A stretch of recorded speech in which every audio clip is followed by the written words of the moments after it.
from Fort Lauderdale, Florida, again on the Island Princess. If you're watching this in replay, this is basically a cruise Q&A. If you don't know anything about me, spent 20 years in the U.S. military. I'm retired in 2015, got a job as a corporate lawyer, started doing that, was coming home every night watching YouTube travel videos. In 2019, quit my job to travel full-time and make YouTube travel videos. Every year I travel a different way. First year I traveled in a group-only travel program. Second year, called remote year. I lived in a different country every 30 days. That's where the name comes from. I'm not 30, if you didn't notice. After that, COVID hit, and so I bought an RV van and did van life for a year in the United States, going all over the place, a little bit over 25,000 miles on my van.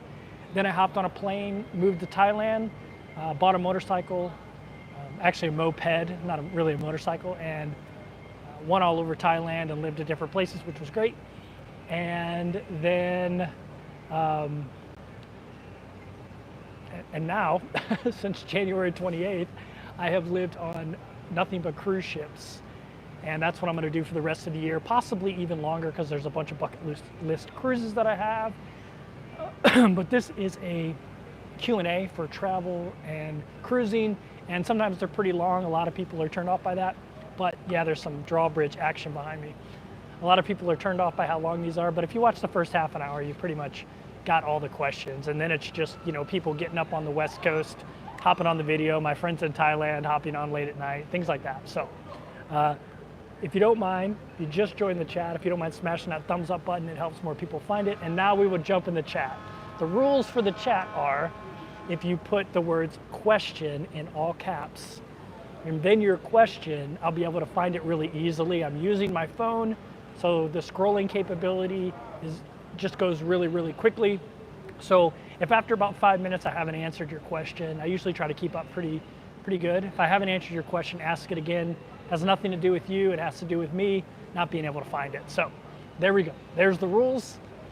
Okay, I'll give you, I got my first question, so let's ask this. So from Ruben says, can we book the same cruise you pick from Cruise Plum, and we will see the difference between the USA and Canada? Oh, that's a good question. Like if we pick the same cruise and then we book it, will you as a European get it at a similar price? That's a question that I've actually been curious about myself. The biggest reason is a lot of people in Britain especially think that Princess is an expensive cruise line, and it might be over there, but in the US I would say only MSC is cheaper for a solo cruiser. Cost per night, it's for the most part been the cheapest cruise line, cost per night, in my experience so far. So yeah, that would be an interesting experiment to do, to see what a cruise would cost if I booked it and if a Brit booked the same cruise. I booked a ton of cruises out of Southampton, and they're coming up. I'll be on Sky a lot. I'll be on Regal Princess and Island Princess, and I booked all of those for a pretty affordable price. And yeah, that's a curious question. Could someone from Great Britain get it for that cheap a price? Hey, Cruising for One's in the house. If you haven't checked out Cruising for One's YouTube channel, he just started it. Make sure you go check him out. He was on here with me for a couple of weeks, and now he's at the airport. And he says everything looks to be normal. Oh yeah, if you don't know, Fort Lauderdale was flooded the last couple days, and but it doesn't seem to have impacted the cruise. I'm looking at the construction over here, and it doesn't. The construction is going on, and it looks like there might be a little bit of standing water behind me, but not a lot. It looks like everything is good now. I don't know.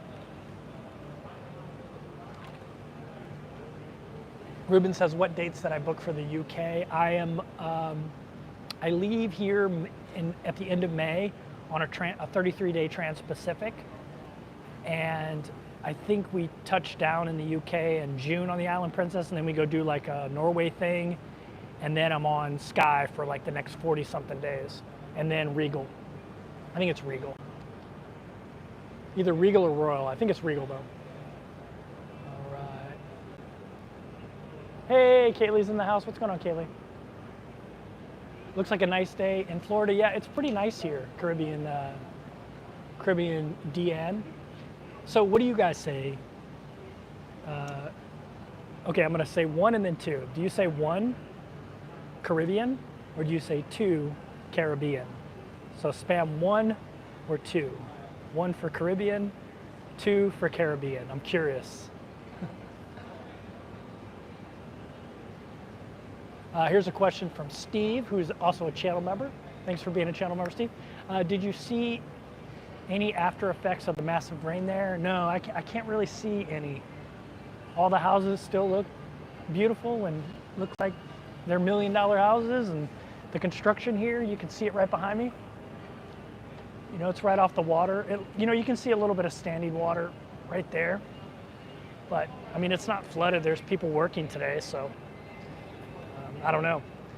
They got it cleaned up pretty quick, it looks like.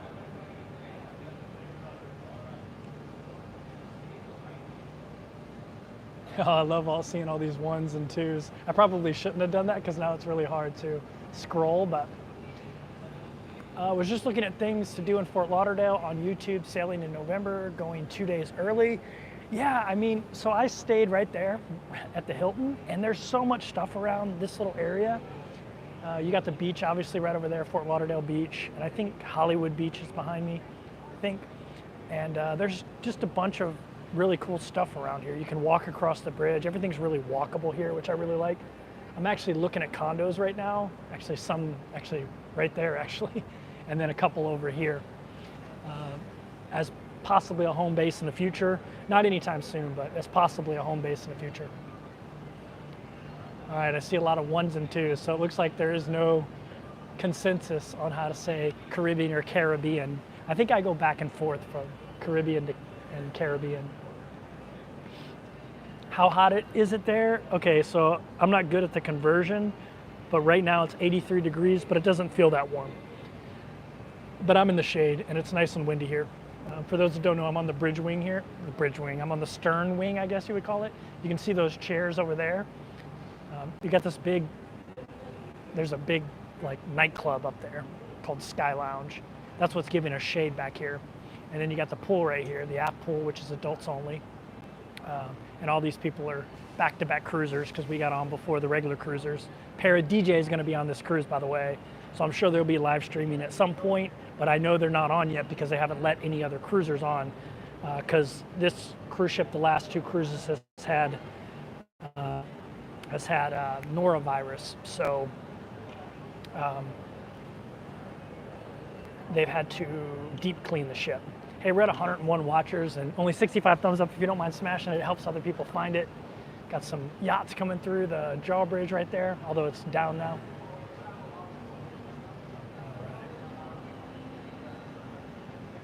Have a cruise several times out of Fort Lauderdale and always just a quick overnight.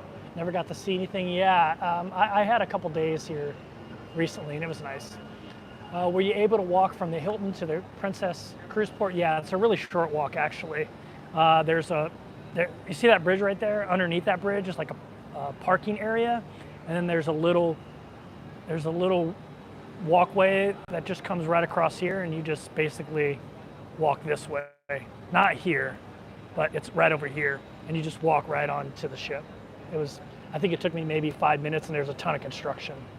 It's probably easier when there's not. Hey, the unmasked cruiser's in the house.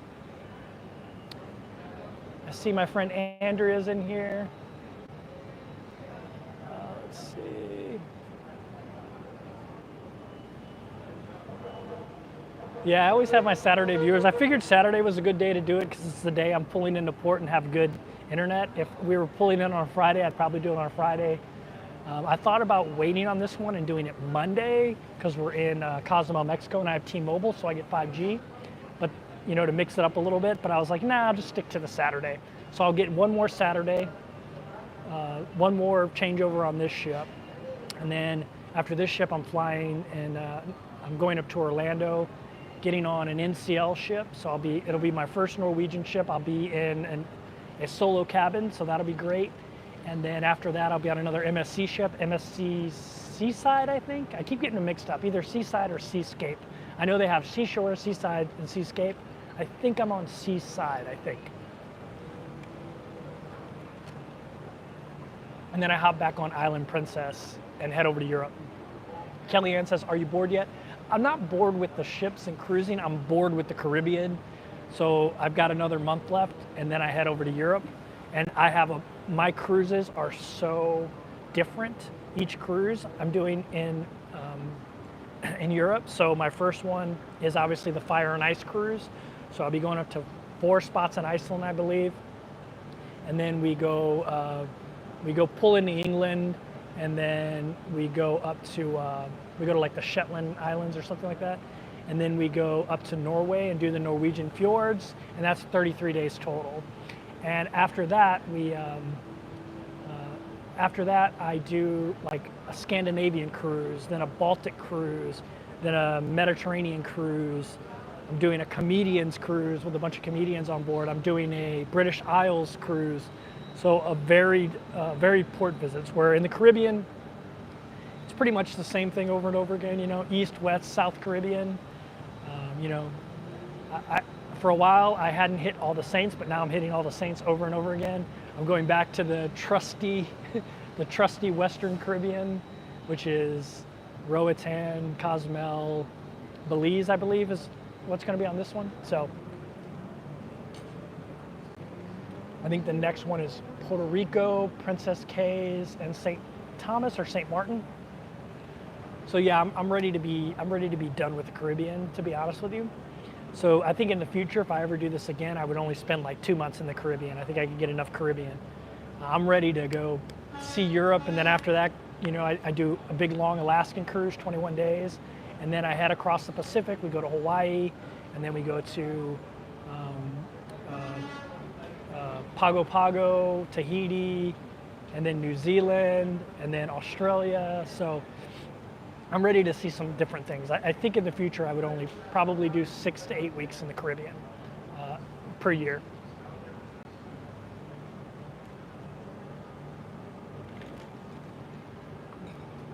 Question from Nana on the Run. Nana says, do you know if a travel vlogger that considers it as a business can claim their travel expenses as a tax write-off? You can, but there's a ton of rules. And my advice to anybody, if you start making any kind of real money, so when you first start doing it, you're not going to make a lot of money, and just don't even try to do the write-offs. It's not even worth it to save a couple dollars. But when you start making a little bit more money, then I would recommend hiring an accountant that'll do your books, and it's not that expensive. It's really not that expensive. I just send my accountant my receipts and all that stuff, and then they figure it out, and then at the end of the year, they help me file my taxes and make sure that I'm claiming things. But you can't claim it all. Just like when I was in an RV, I couldn't claim the entire price of the RV, but I could claim a little bit, and there's tons of rules with that. So it's better to hire someone that professionally does it and at least can provide you some cover if you get audited. And so that's what I do. What cruise line are you on now? I'm currently on Princess. I've been on Princess for the last 2 weeks. And before that, I was on Royal Caribbean. Before that, I was on MSC. So. And if I missed your question, please ask it again. Someone said I did the Baltic 622 and it will be great. Yeah, I'm super excited about the Baltic cruise. What pronunciation do the locals use? Are you asking about Caribbean or Caribbean? I've heard it both ways, depending on the dialect. My screen keeps going really dark, so it's hard for me to see the questions. How is the cruise ship? Do you like it? Asked Jerry. Yeah, I love cruising. I just love travel in general. I'm a pretty easygoing person as it is, so stuff that bothers some people doesn't really bother me.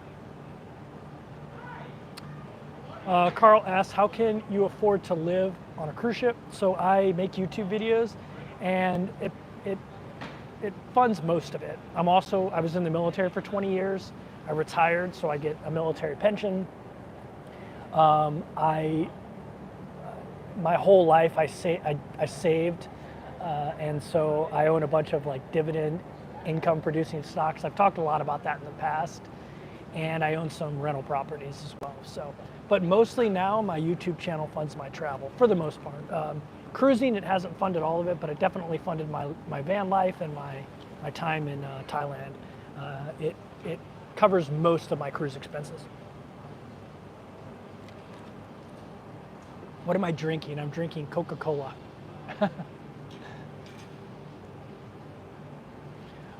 Which is better, Royal Caribbean or Princess? So I would say they're both really, really good, and they have a similar experience. I would say if you want less kids, then Princess is probably your choice, or an older Royal Caribbean ship. If you want more of the whiz-bang type of stuff, like water slides and go-kart tracks and laser tag, then Royal Caribbean's probably your jam. It's also a lot more family-friendly. I would say Royal Caribbean has the better loyalty program. So if you're in it for the loyalty program, I would say long-term Royal Caribbean's probably better.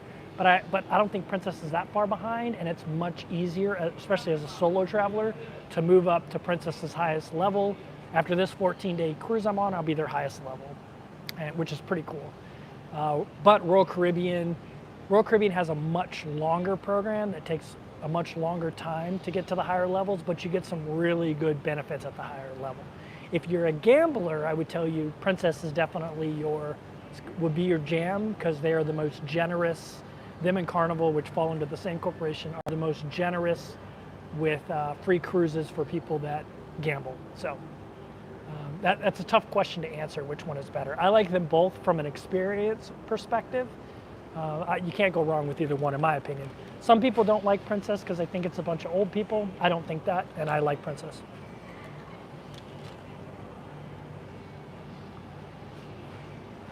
Let's see. The Master just says, I can't tell you how much I appreciate your videos. I hope your cruising goes well beyond a year. Yeah, man, I really like cruising. I'm pretty sure it's going to go beyond a year because I just don't have enough time to fit the cruises I want.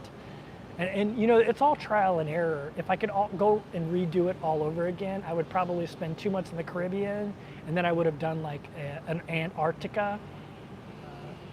Antarctic cruise while I was over on this side, and maybe even Easter Island, although that's a little bit harder to book. But yeah, if I could do it all over again, I would not have spent 3 months in the Caribbean. I love the Caribbean, don't get me wrong, especially during the winter. I love being here, but I'm ready to go see other stuff.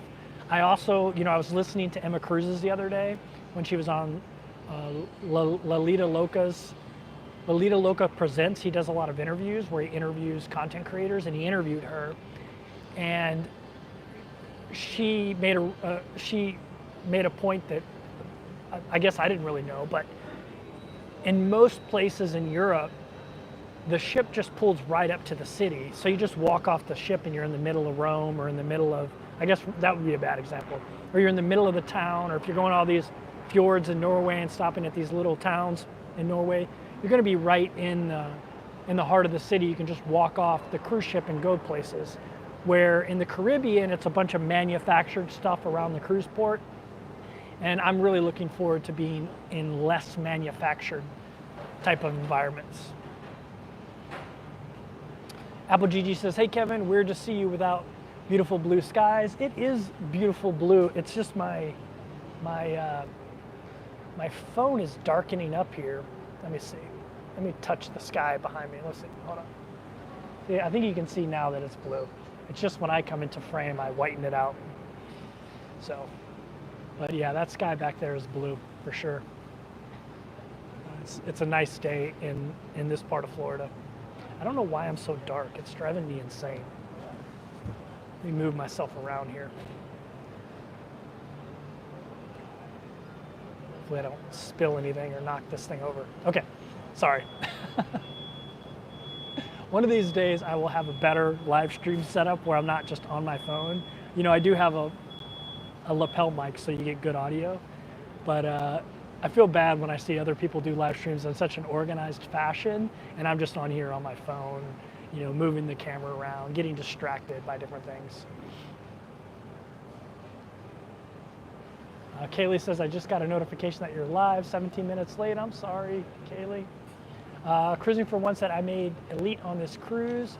I booked a suite to get the 3 credits to make it. Very cool. Yeah, I'm on a 14-day cruise, which is actually 2 7-day cruises, so it counts as 4 cruise credits, and that'll put me at 16 cruises at the end of this one. So I will just hit Elite after this, which is great because I leave Princess Cruises for a month, but I'll be back and I'll be on Princess Cruises for a lot. And so when I do my 33 days across the pond transatlantic, I will be Elite, which is great. I can just send my laundry out, although I probably won't send much of it out because I don't want them to ruin my merino wool. Okay, if you ask a question and I missed it, please ask again. Ray says, thanks for the Cruise Plum recommendation. Yeah, anytime anyone asks me about cruising, I'm like, the number one recommendation I can give you, especially as a solo cruiser, is go check out Cruise Plum. Although I heard it's good for non-solo cruisers too. Go check out Cruise Plum. It's just such a good resource. When you get off a ship in the Caribbean, says Laurel, you're basically forced to walk through an area where they try to sell you all kinds of stuff. Yeah, and there's usually like a manufactured area too. With like a Senor Frogs and a Margaritaville, and I like that kind of stuff just like anybody else does. But I'm also looking forward to being in some European cities where you just walk off the ship and you're like, in the middle of the action. I love the idea of that. Steven says, I'm booking a free cruise today. Deadline is 4/19. Still deciding if I should do a European cruise. Only one Princess cruise this summer. Very cool, very cool. Congrats on the free cruise, man. What islands are you going to? No islands, no islands this time, I don't think. Where are we going? We're going to Roatan. Yeah, Roatan's an island. Roatan, Honduras. We're going to Cozumel. I guess Cozumel's an island too. And then we're going to Belize. And then so it's a 14-day, and then we're going to, I think, Puerto Rico, St. Thomas. I'm really excited to go back to Puerto Rico. That's my favorite of all of the Caribbean ports because you can just walk off and you're in some really great areas, in my opinion. Puerto Rico, and I think Princess Cays, and maybe one more, maybe St. Martin or something like that. And then I'm going over to Norwegian, and I can't even remember. I have no idea what the port visits are. And the same with MSC. I am doing Yacht Club on MSC, which will be really cool. I'm doing a 3-day and like an 11-day, like 14 days on there, and the 3-day I have Yacht Club. So that'll be pretty cool.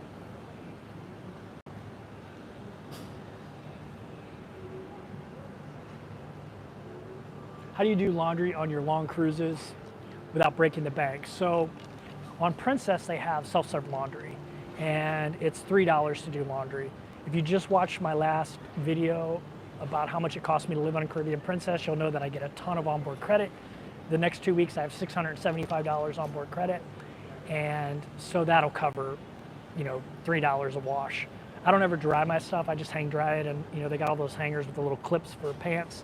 I just hang all my stuff up. I used to have a clothesline, but I left it on Sky Princess on accident, so I don't have my clothesline anymore, which is fine. I'm living without it. And it's probably something I don't need to have in my bag.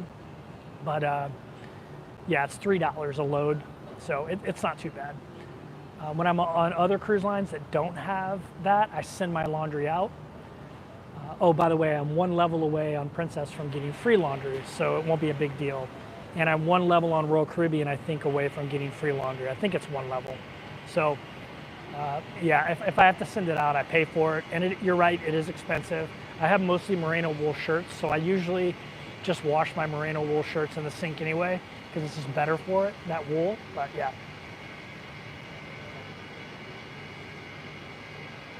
Someone said, Steve, have you stayed by the laundry? Does it get loud?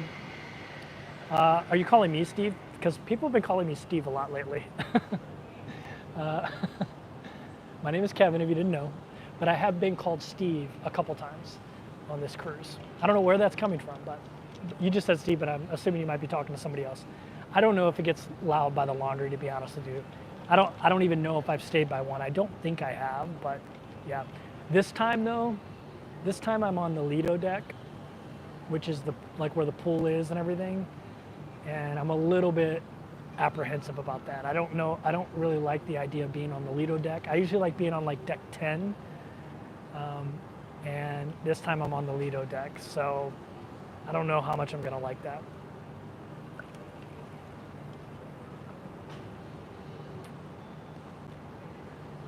Gruesome Magazine says, question, what type of cruise do you recommend for a first-time solo cruiser? So Gruesome Magazine, I've only been cruising since January, so I'm not a big resource on what to recommend. It's really hard. I would say, I think short cruises don't give you a true indicator of whether or not you're going to like cruising. So I would say try to do one that's 17 to 10 days to really figure out if you're going to like cruising. Those 3 or 4 day cruises, I don't think are good indicators of whether or not you're going to like cruise lines. I'd also spend a little bit more money on what people consider a little bit better experience, maybe Celebrity, Princess, Royal Caribbean. I would stay away from the budget ones at first and do ones that, sometimes the budget ones, that can ruin your experience. Sometimes it's great experience on those, but sometimes that can be the reason you have a bad experience and then you go sour on cruising in general. So I think a good rule of thumb for a first time solo cruiser, and you want to go solo, NCL is the famous one for solos. I haven't done NCL yet. I am next cruise, so I'll be able to give you more feedback on that, but it's definitely more expensive than other cruise lines. And I don't think you have like a particularly elevated experience, even though it's more expensive. So. Sorry, that wasn't a great answer. Have you done the ABC Islands? Yes, I have. Question, have you had a balcony cabin yet? Asked Don. No, I have not. I've had an ocean view, not a balcony. Inside cabins don't bother me. I just sleep there. Like right now, I don't have a balcony cabin, but I technically do have a balcony. No one ever sits up here. I'm the only person that ever comes up here. It's crazy, I think. To me, this is prime real estate. It's shaded, it's nice and windy, and you have beautiful views no matter where you're at. Import, at sea, amazing views. And so I'm never in my cabin anyway, so it doesn't make a lot of sense for me to get an ocean or a balcony. So I always pay for an inside cabin, and sometimes I get upgraded. I haven't been upgraded to a balcony yet, but who knows? Maybe in the future I will get upgraded. Kevin, what is your go-to foo-foo coffee? Asked Rob. So if I'm just out in general population, I'll go to Starbucks and get like a white chocolate mocha.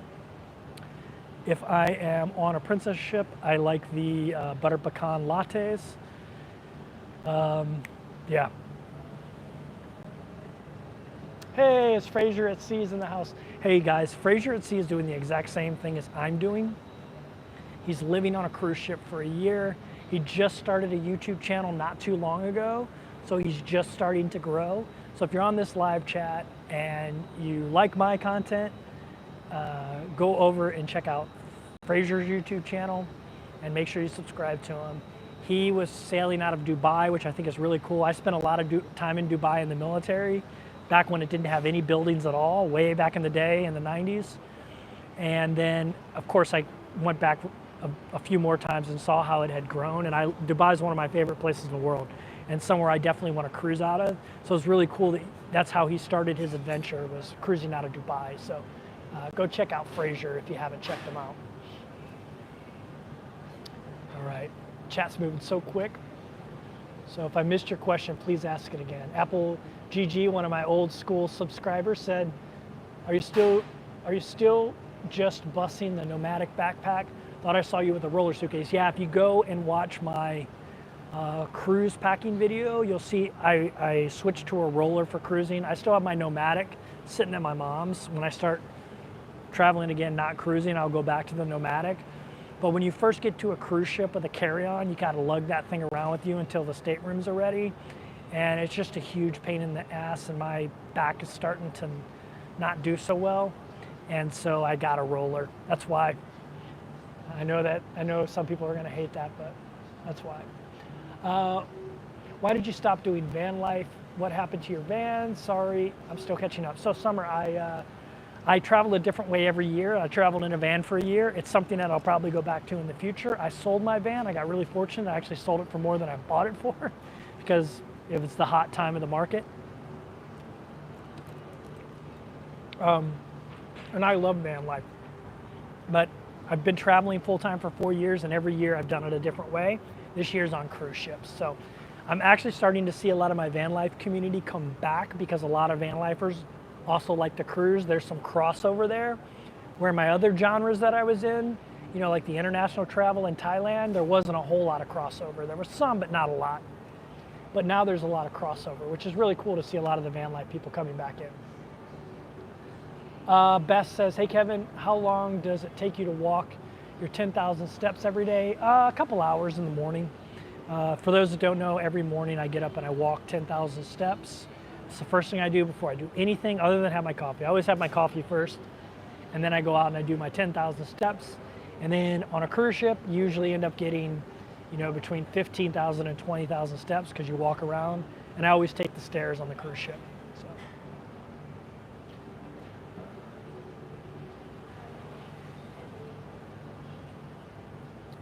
Let's see. Marla says that Wi-Fi at sea is strong enough to do a Zoom call. I would say sometimes it is and sometimes it isn't. You're usually on even the best cruise ships I've been on that have Starlink, the best they had was 3 down and a little bit over 1 up, close to 2 up. So not great. I mean, Zoom, you really want at least 10 up.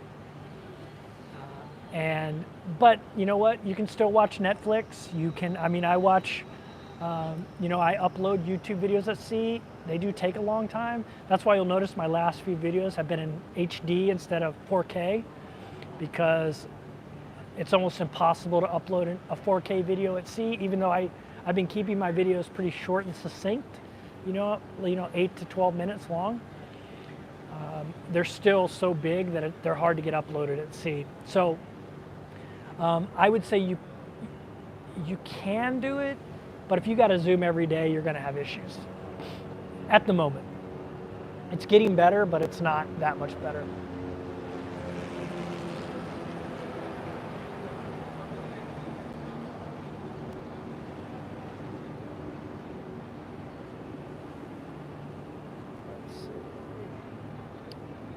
Do they have elevators on board? Oh yeah, they have a zillion elevators. Oh, you're saying it tongue in cheek. All right.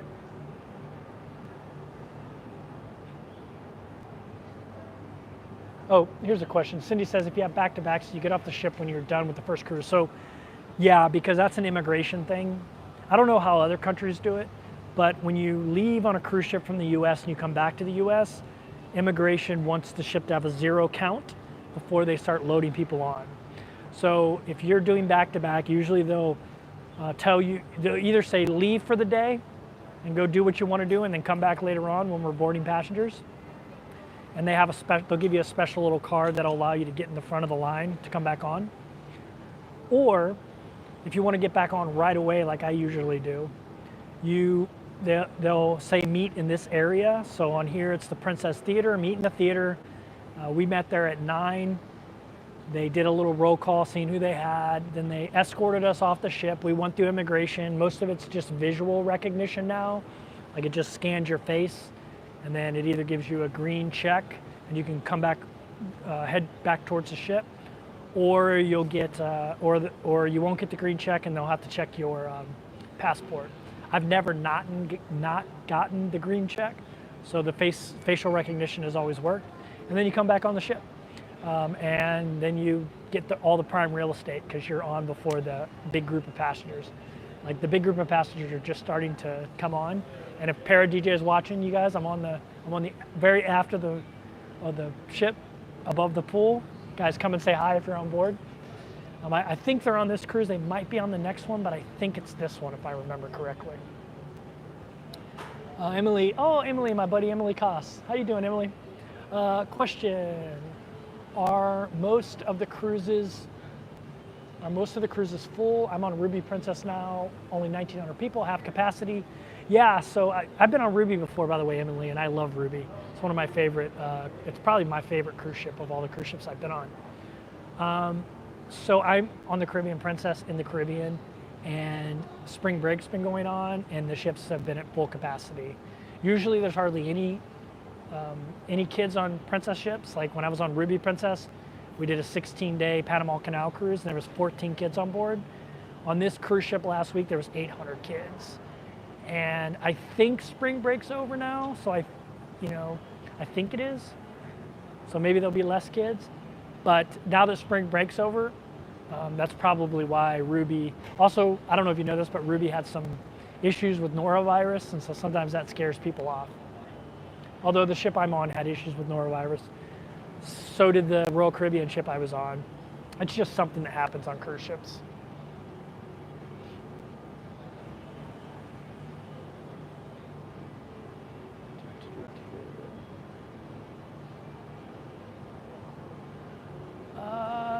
Paul Spin says, what are some of the income dividend stocks you speak of? So it's all mostly dividend aristocrats, Paul. I don't want to go too much into that stuff on here. But yeah, mostly dividend aristocrats, all the ones you can think of. I've been buying them since the 90s, J&J, Coca-Cola, all the dividend aristocrats, for the most part. And kings, dividend kings and aristocrats. How do you save and invest your money? How do I save and invest? I mean, I'm pretty frugal. I mean, I've been living on this cruise ship, and it's cost me a little bit over $3,000 a month to live on it. And I know to my Thailand audience, that'll seem pretty expensive because you can live in Thailand for a king on $1,500 a month. But $3,000 a month isn't really, that's my only expense. Everything else is paid for, or everything else is included. And when I lived in New York City, I paid $4,000 a month for a little shoebox apartment. So I, that's how I save. I'm pretty frugal. I've been frugal my whole life for the most part.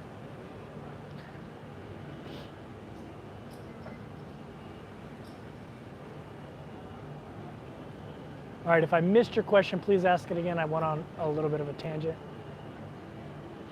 Kaylee says, love kids, 800 kids. I'd be hiding out in my cabin. Yeah, there was a ton of kids. Jody McCain says, question, is it always possible to make phone calls at sea so I'm able to work? I never make phone calls, I just text, so I'm not 100% sure about that. But I would think you could, as far as I know. I'm not 100% sure on that though.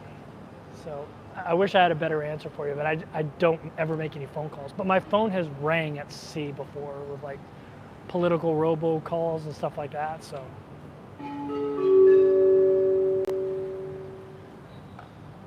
All right, the cruise director is talking, so I don't know if you can hear me over him or not, or if he's gonna drown me out.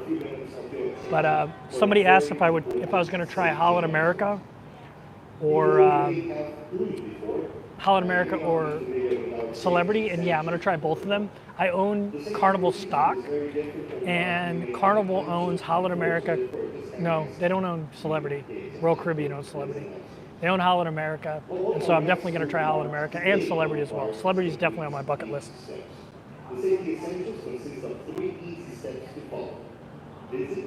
You can call using Messenger, says Andrea. There you go.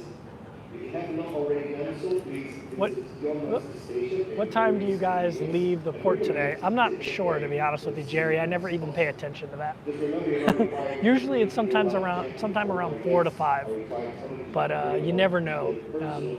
I should do a better job of keeping track of that kind of stuff, but I don't. I'm kind of just a like go with the flow kind of guy, and whatever's going on,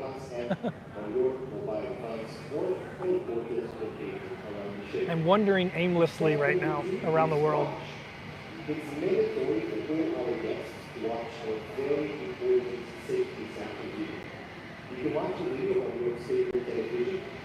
Paul says, what's your family dynamic? I know you mentioned your mom a lot, but were you ever married? Do you have kids? So I was married a long time ago when I was in the military. I've been divorced since 2003. I have no kids, but I have a bunch of nieces and nephews that I love dearly. I'm lucky that my brothers and sister procreated a lot, and so there's no pressure on me to procreate and give my mother grandkids. but I'm single and no kids. So yeah, obviously that's also a reason I can afford to do this. I have no other responsibilities but myself.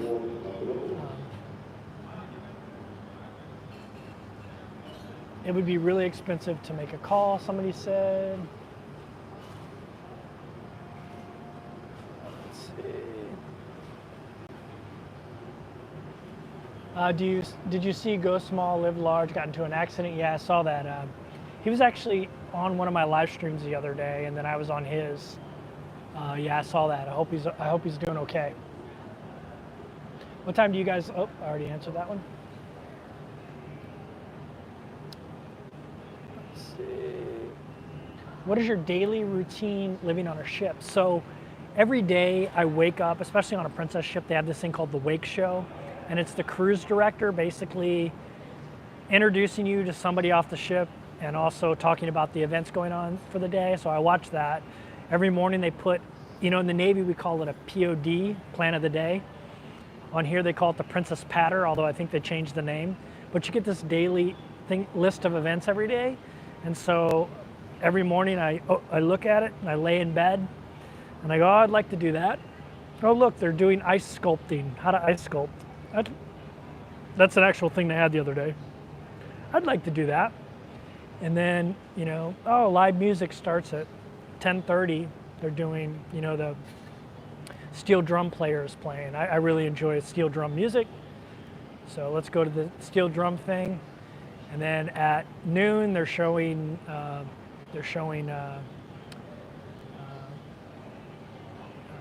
movie on the deck here. Princess has movie Under the Stars, but they do it during the day too because they have really good movie screens. So I'll go watch a movie and order a chili dog. And then I'll go down and usually once the sun starts going down, I'll jump in the rain locker. If you guys watched my video on nautical terms, you'll know what the rain locker is.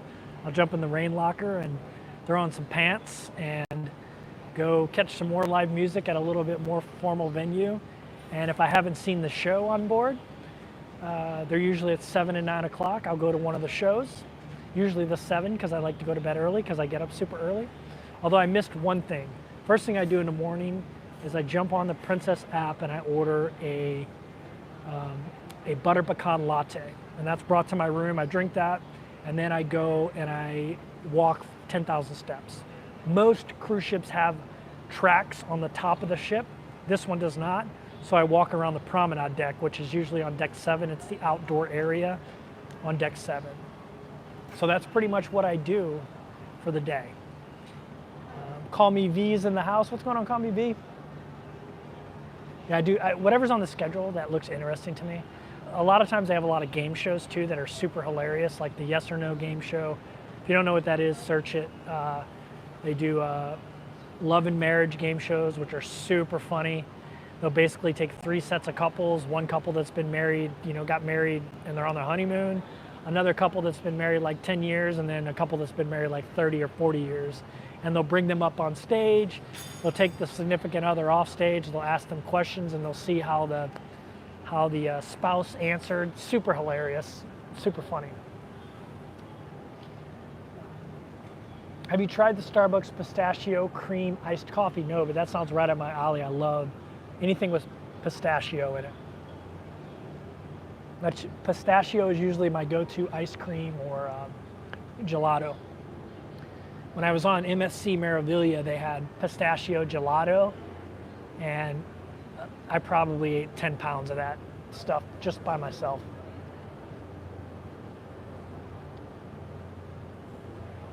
Daniel Mitra says, Kevin, when you board a ship with a carry-on, do you leave it with the guys at the port or do you take it with you? So you can check it with the guys at the port. I take it with me. Everything I own is in there. I travel full time and I'm a minimalist. I don't really own a lot of stuff, and everything I own's in there. So I take it with me because that's my livelihood, So, but I've seen people not, and mine's not that heavy, so it doesn't really bother me. And usually I'll just come up somewhere like here, and I'll do a live stream, and I'll just set it aside and whenever they call staterooms are ready, and I'll take it down into the stateroom. Since I'm doing back-to-back, most of my clothes are on hangers. You leave your stuff on the hanger, you pack up whatever's not on a hanger into your bag, and then they transport it to the next room. So my stuff's already been transported to my new room. I was in a room for 14 days, and I have a new room for the next 14 days. It's on the Lido Deck, which I am not excited about. I've never had a cabin on the Lido Deck, and I have a feeling I'm not going to like that. But we shall see. It's my own fault. It's nobody's fault but my own, because I booked it that way. I didn't pay attention. What ship are you on? I'm on the Caribbean Princess there, Shore.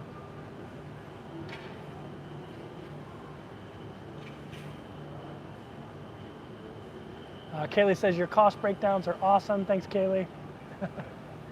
I am a little bit of a spreadsheet nerd when it comes to that kind of stuff.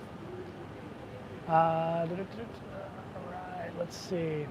Sorry, I do these live streams on my phone, and so you can't see my hand here, but it's on my phone scrolling up, trying to find all the questions. Question, how's your diet coming? Oh, it's really good. I'm actually down. If you guys don't know, I did a video called How I Lost 9 Pounds on a Cruise Ship, and now I'm down 16 pounds. Actually, no, I'm down 17 pounds now, as of this morning. And so, yeah, I'm getting close to where I want to be.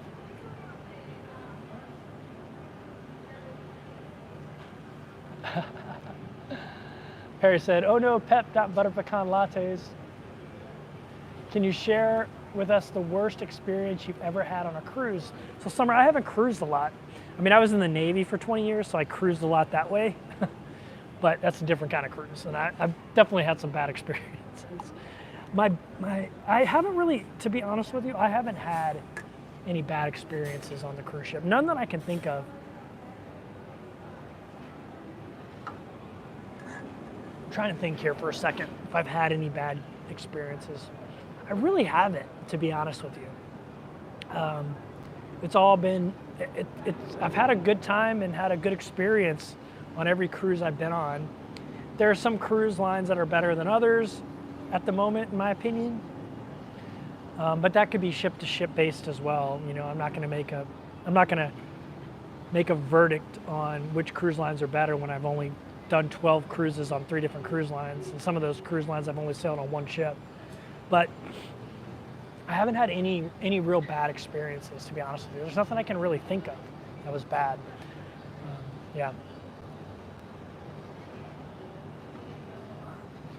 As a solo traveler, do you seek out folks to dine with, or do you prefer your own company at dinner? So if I'm going to eat in the main dining room, which I rarely do, I will go in there and ask to be sit at a table that wants other people there. And actually, I really enjoy doing that. I should do it more. I just don't like putting on pants. And you usually have to put on pants to go do the main dining room. So I should do it more because I actually really, really enjoy it. But again, I don't like putting on pants. But when I do that, I ask to be sit at a table with other people. So normally, I go to the buffet. Now, lately on ships I've been on, they've had norovirus protocols, which means someone has to serve you at the buffet, and I hate that. I really, really hate that. It reminds me of like being in the Navy again with like the portion control and all that kind of stuff. I hate it. And so I've been avoiding it and just ordering room service for food. Wherever I am. You can order room, when I say room service, like right now, if I wanted to order pizza, I could order it and it would be delivered to me right here. I know the next thing is someone's gonna say, well, order some pizza.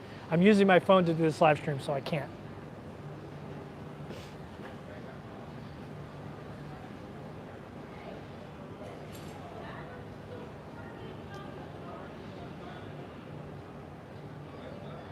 All the gyms have scales. Yeah, all the gyms have scales.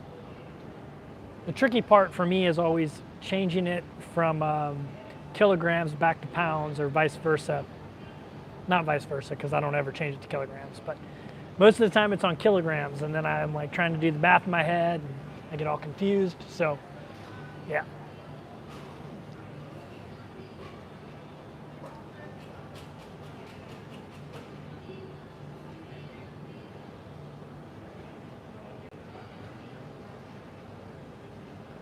I love sitting at the table with others when I cruise. Yeah, me too.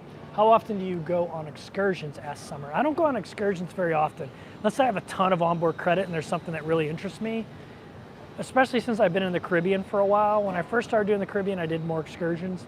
Now I'm doing less, and just I'm getting pretty familiar with the ports, and so I kind of know where I want to go. When I get to Europe, I have a feeling I'm going to do a lot more excursions. So I'm not anti-excursion. I just haven't done a whole lot of them in the Caribbean. Like, I know where to go snorkel in 90% of the places we go. I don't need to take a snorkeling excursion for $150. I can go rent snorkeling gear in Mexico for $5. So. Will you be on the Caribbean Princess first week of June? No. First week of June, I will be headed to England on the Island Princess.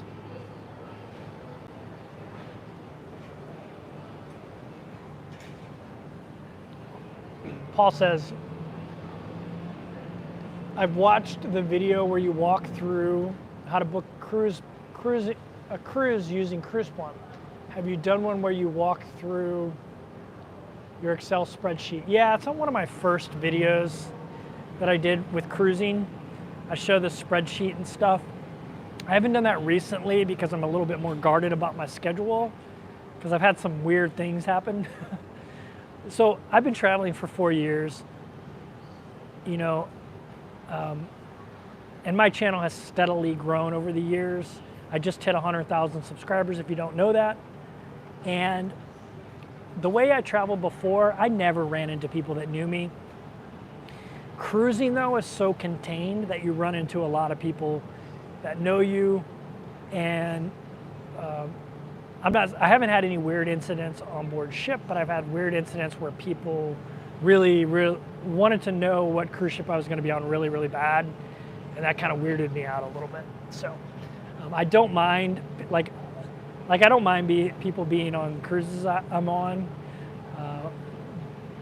but what I do mind is people expecting me to enhance their cruise experience by,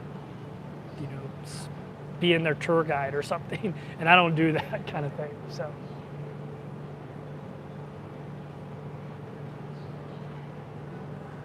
Did you know on NCL you don't have to wear pants in most of the main dining rooms?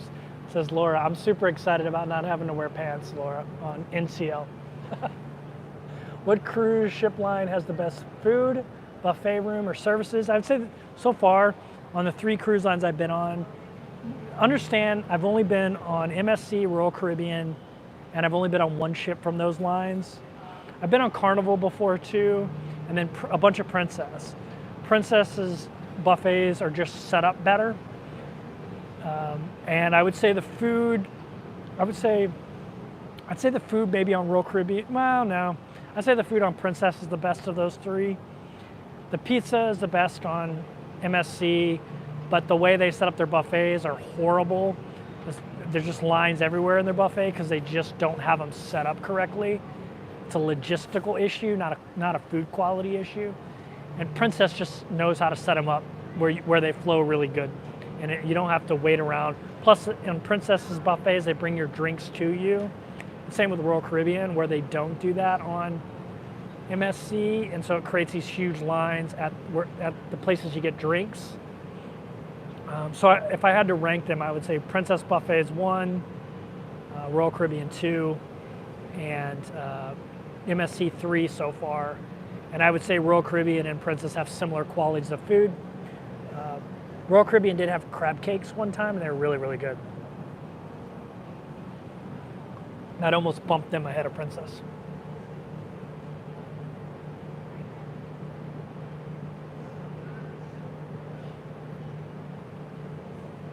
Question, did you know, did I know on NCL you don't have to wear pants? Yep. What is the Lido Deck? So the Lido Deck, is usually the main deck, the main top side deck. So it's usually where the pools are. The Lido is usually where the pool is, all the pools are. A bunch of the bars, if they have like little outdoor restaurants where they make pizza and have hamburgers and stuff, that's usually all on the Lido Deck. The Lido Deck is basically the heart of the ship as far as outside decks go. The Promenade Deck, which is usually deck 7, sometimes it's a different deck, but usually deck 7 on a ship, is the main deck for inside activities. Like a lot of times you'll find the theater there, you'll find a lot of the music venues and different venues there. So my cabin is on the Lido Deck, and there's not a lot of cabins on the Lido Deck. And because people are constantly going in and out of the Lido Deck to go to the buffet is on the Lido Deck as well, to go to the buffet, the pools, it's a high traffic area, and so the doors are always open, and when you're in the Caribbean, that deck always tends to be pretty hot as well. I don't know how that impacts the cabins, but I have a feeling maybe the cabins are going to be a little bit warmer, which will suck. I like my cabin like a cave, ice cold freezer. So yeah, this is my first time on the Lido. It's not my own fault though. I booked it that way and I didn't even realize it. Steve says, do I mostly eat at the buffet? So I would say normally, yeah.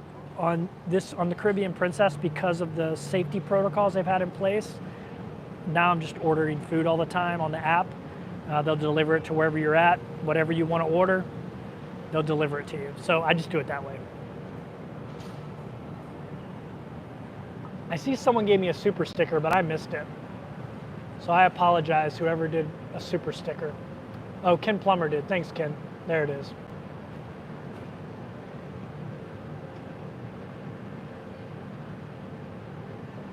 Call Me V says, do you prefer paying your gratuities when you book your cruise or pay along the way?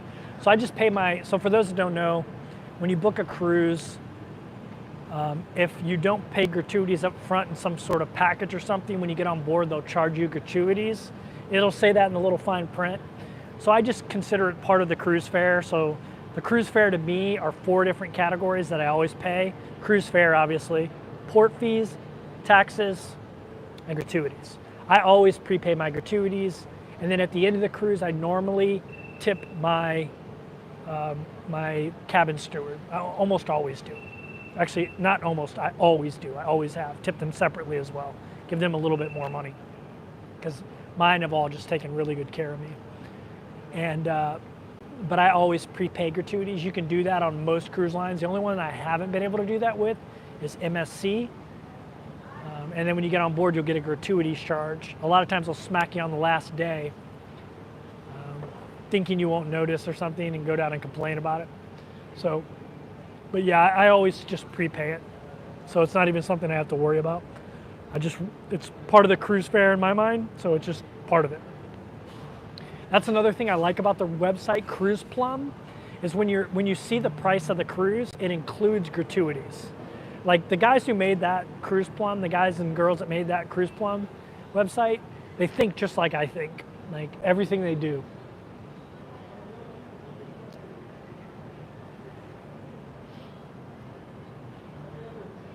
Yeah, someone asked about the buffet. Yeah, I spend most of my time in the buffet. Did you know as military you can get $695 Amex Platinum card fee waived? I did not know that. That's something I might have to look at. I've been on the Chase Sapphire Reserve for so long, and I have so many points with them. I don't know if I'd be able to change, to be honest with you. But do you mostly eat in the buffet? Yeah, Steve, I mostly eat at the buffet normally. I just prefer to eat when I want, without the formalities, without having to put on pants, stuff like that.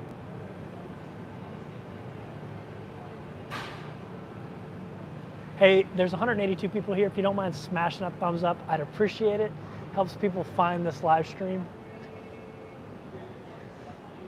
Let's see. Ton of boat traffic today. Yeah, it's probably all the people that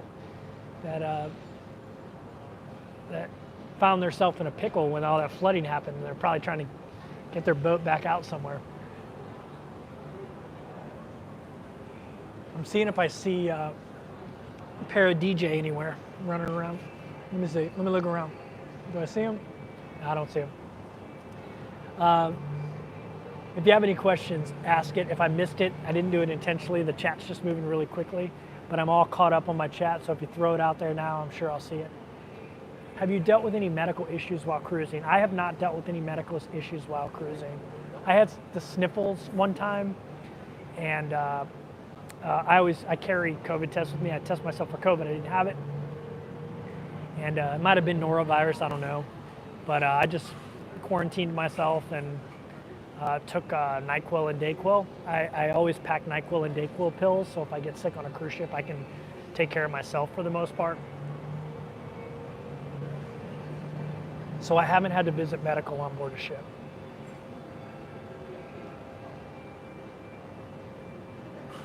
Except in the Navy. In the Navy, I did a lot. Andrea says I booked my cruises with drinks, tips, and Wi-Fi included. Yeah, you can do that too. A lot of cruise lines have packages. Like Princess has a package that includes your gratuities, drinks, and Wi-Fi. I want to say it's $60 a day, something like that. So you just have to figure out how much you're going to drink and if it makes sense for you. It usually doesn't make any sense for me, especially now that I get half-price Wi-Fi because I'm Platinum now. So it still doesn't make a lot of sense to me, even though they took away the coffee card. I just filled out my after cruise survey, and I put in big bold letters, bring back the effing coffee card. I didn't say effing, but I wanted to. I said bring back the coffee card. Because that makes me that ticks me off. I wish they had a la carte packages, like I could select the things I want. I think NCL has that. So I could say, okay, I want unlimited fufu coffees, I want one device Wi-Fi at my 50% off rate, and I want, gratuities in a bundle. I wish I could do that. I wish I could, it was a la carte. Someone said travel insurance. So I have the Chase Sapphire Reserve credit card, and it insures me on cruises in a couple different ways. So it has trip insurance up to $10,000 on any cruise that's 50 days or less. I never book a cruise that's over 50 days. They're hard to find anyway, but I haven't booked any cruise over 50 days.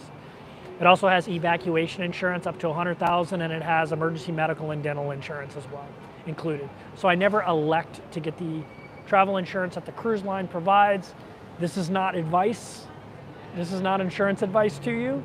Do your own research. Make sure that everything's covered that you need to be covered before you don't take the ship's travel insurance. But I haven't found it that I need it because of the credit card I have. I have one of those premium credit cards, and it provides a lot of benefits for me as a full-time traveler. Andrea said offered to buy Kevin a drink on the cruise. She did, and I politely declined, I think, right? I don't drink very often. If I go to like a solo meetup and everyone's having a beer, I'll have a beer, but I don't really drink, so. Other than fufu coffees.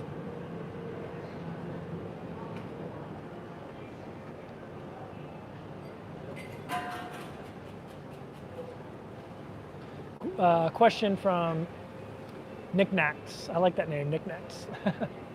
Question from Knickknacks. Have you learned any new or unusual skills at onboard activity programs? I've learned some line dances. I'm not sure if I'm ready to put them to display on video yet, but I have learned some line dances. I'm pretty proud of that. Have I learned any more skills? I should probably go to Knitters and Natters and learn how to knit. Maybe I can knit my own merino wool. What skills have I learned?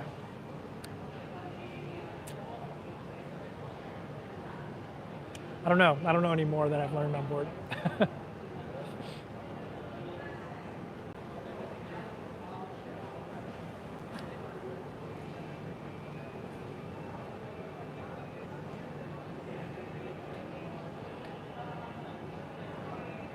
Julie says, I may have missed it, but do you tip individuals individually or separately in addition to included tips? So that's all like a personal decision. Whenever I order any kind of anything, unless it's like right in the area that I'm in, where it's coming from, I'll usually tip $1 or something to the person hoofing it. But also when you buy, if you purchase anything that costs money, you'll get a gratuities added on. But a lot of the stuff on board Princess is free. It's complimentary. Like you can order chips and salsa or chips and guacamole. You can order just about anything you can think of. Potato chips. You can order as many cookies as you want, cakes, all kinds of food. And it's complimentary. The food's complimentary, so it costs $0, and there's no delivery charge on board Princess. So usually if I'm in a situation like that, I'll tip. But if I'm ordering my fufu coffee in the morning, there's gratuities already added to what I'm paying for it.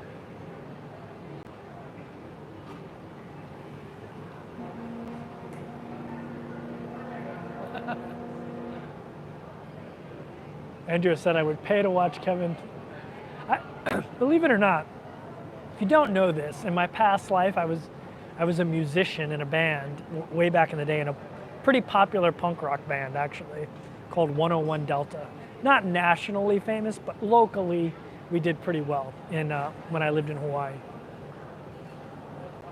And if you've ever, some of you have seen, there's like 8 videos of me performing music, not punk rock, 8 videos of me performing music and playing guitar on YouTube, not on my YouTube channel, but there are like 8 videos of me actually playing music and singing. And so I have rhythm. Like I can, you know, I can dance and stuff. I have rhythm, but yeah. So don't be so shocked.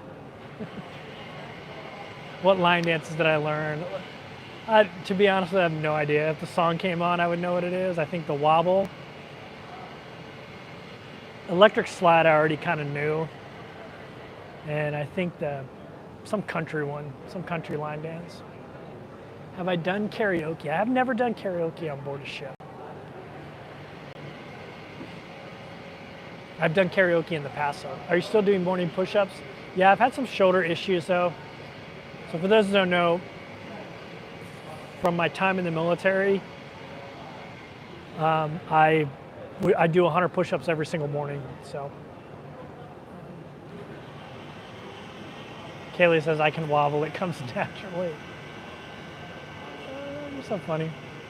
Speaking of, how you doing, Joni, by the way? Thanks for that question. A lot of channel members in the house. I was hoping to see Para DJ running around here. I do not see them. They might not be on board yet. It's a delayed boarding today because of the flood and all the delays. And they had to sanitize the ship again because there's a bunch of people got norovirus. To be honest with you, so the last 2 ships I've been on have had norovirus breakouts. And what those last 2 ships have had in common are huge spring break crowds, lots of kids. And you know, kids, you know, I mean, not saying adults don't do this too, but you know, kids, you know, may not wash their hands well enough when they use the restroom, you know, may wipe their nose and touch something a little bit more maybe than, you know, an adult. And the last 2 cruise ships I've been on have had tons of kids. And so I think that has something to do with it. And I think that that's about the end with spring break ending, although I guess summer's getting ready to start, but I will be out of the Caribbean by then. And, you know, so, but I think there's, you know, I think there's a correlation there. I don't know if it's causation, but there's definitely correlation there. That, you know, I've been on, you know, I was on a ton of cruise ships before, no norovirus. And now on cruise ships that had hardly any kids. And now that I've been on cruise ships with a ton of kids, lots of norovirus. So I'm not saying that there's causation there, but there's definitely a correlation. So hopefully that goes away as the kids start going on. Hey, Matilda's in the house. She says, oh, I caught a live. OMG, I caught a live. Thank you. Laura says kids are little mobile germ bags.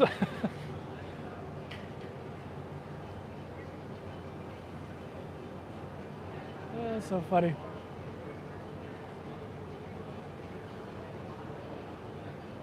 You'll have to have Para DJ on one of your live streams. Yeah, I would love for them to come on one. I never do that, like ask people to do that kind of thing. If they want to, like I wait for them to bring it up. Even though I have more subscribers than them, they get way more views than me. They're much more popular in the cruise genre. So they would be helping me out and I wouldn't be giving them a whole lot of benefit. And I'm always very leery of that. I like to help out people I like to invite people where I can help increase their channel, and it's not just me increasing my channel. And they're so much more popular and their videos get so much more views in the cruise genre that I would never do that until I can provide them at least an equal benefit. Can you pan around to see your view? Sure. Okay. So this is Fort Lauderdale, right? Cruise port. That's the Hilton. That's where the hotel I stayed in a few weeks ago. And down here is the pool, adults only pool on the stern of the ship. If you watched my video which nobody watched, by the way. Remember last live stream I said I'm super excited about this video? That means it's not going to do well. It has been my worst performing video in years. Not my worst performing video recently. My worst performing video in like 2 years. But yeah, there's the pool right there. And then if you scroll this way, you'll see most princess ships do not have kids areas, but there's a kids area up here. Like a little bitty tiny water park and video game room and all that kind of stuff. But most princess ships, they have the video game room, but they don't have like outdoor kids spaces like other cruise lines do, like Royal Caribbean and stuff like that.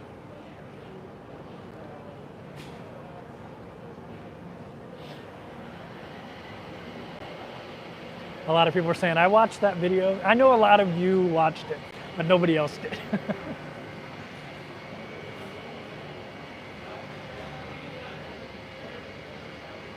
I'm definitely looking at switching up my style of videos. I'm just trying to figure out what style I'm gonna go with. I think I might try to do more of a vlogging style, like longer videos about my week of cruising instead of like informative videos. So, did the video snafu? Ask no.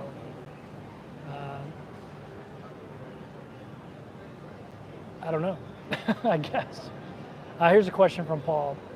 He says, cruising on Royal Caribbean Mariner of the Seas, July 21st.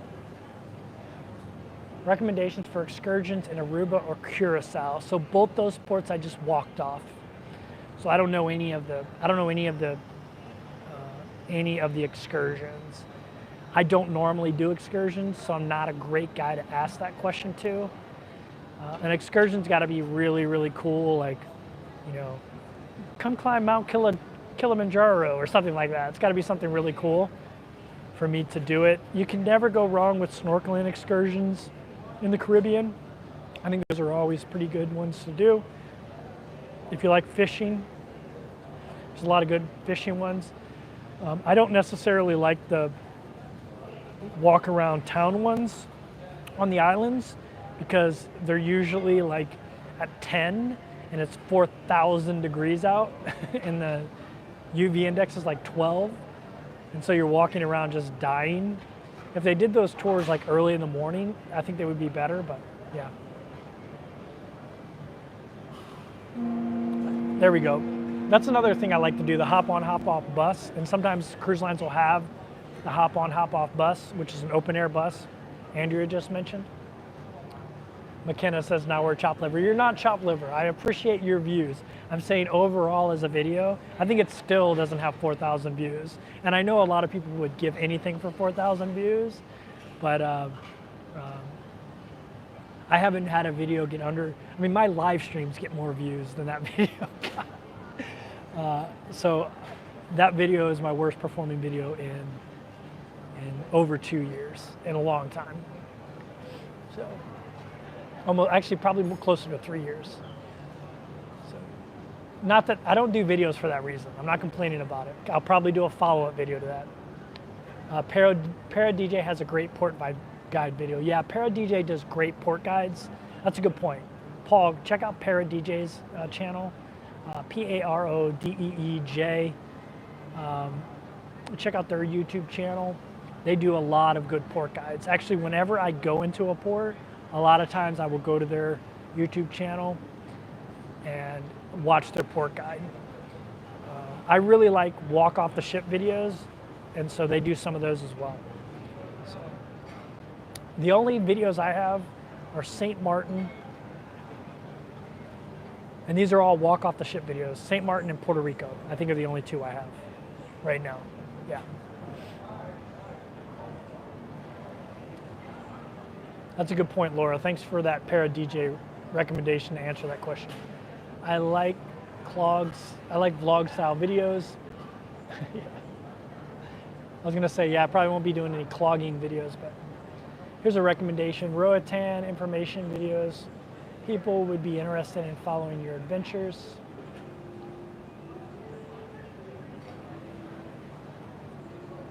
Oh no, I'm sorry. Roatan Brewing Company during sail away.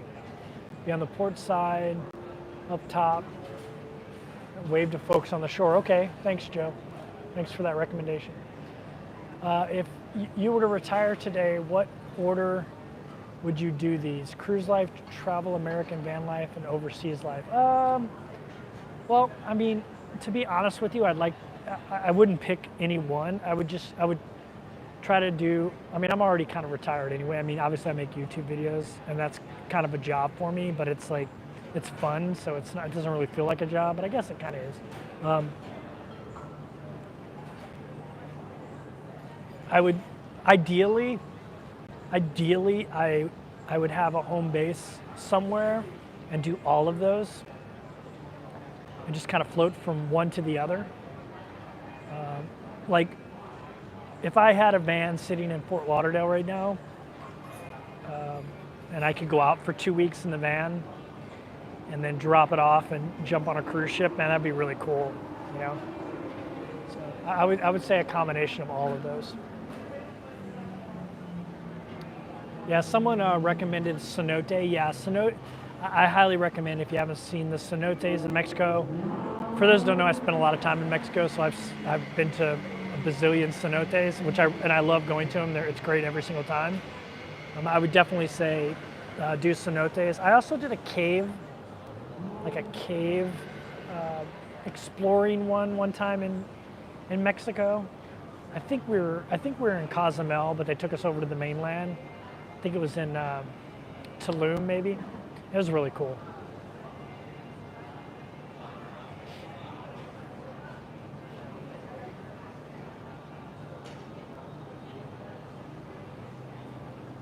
Hey, Parrot DJ's in the house.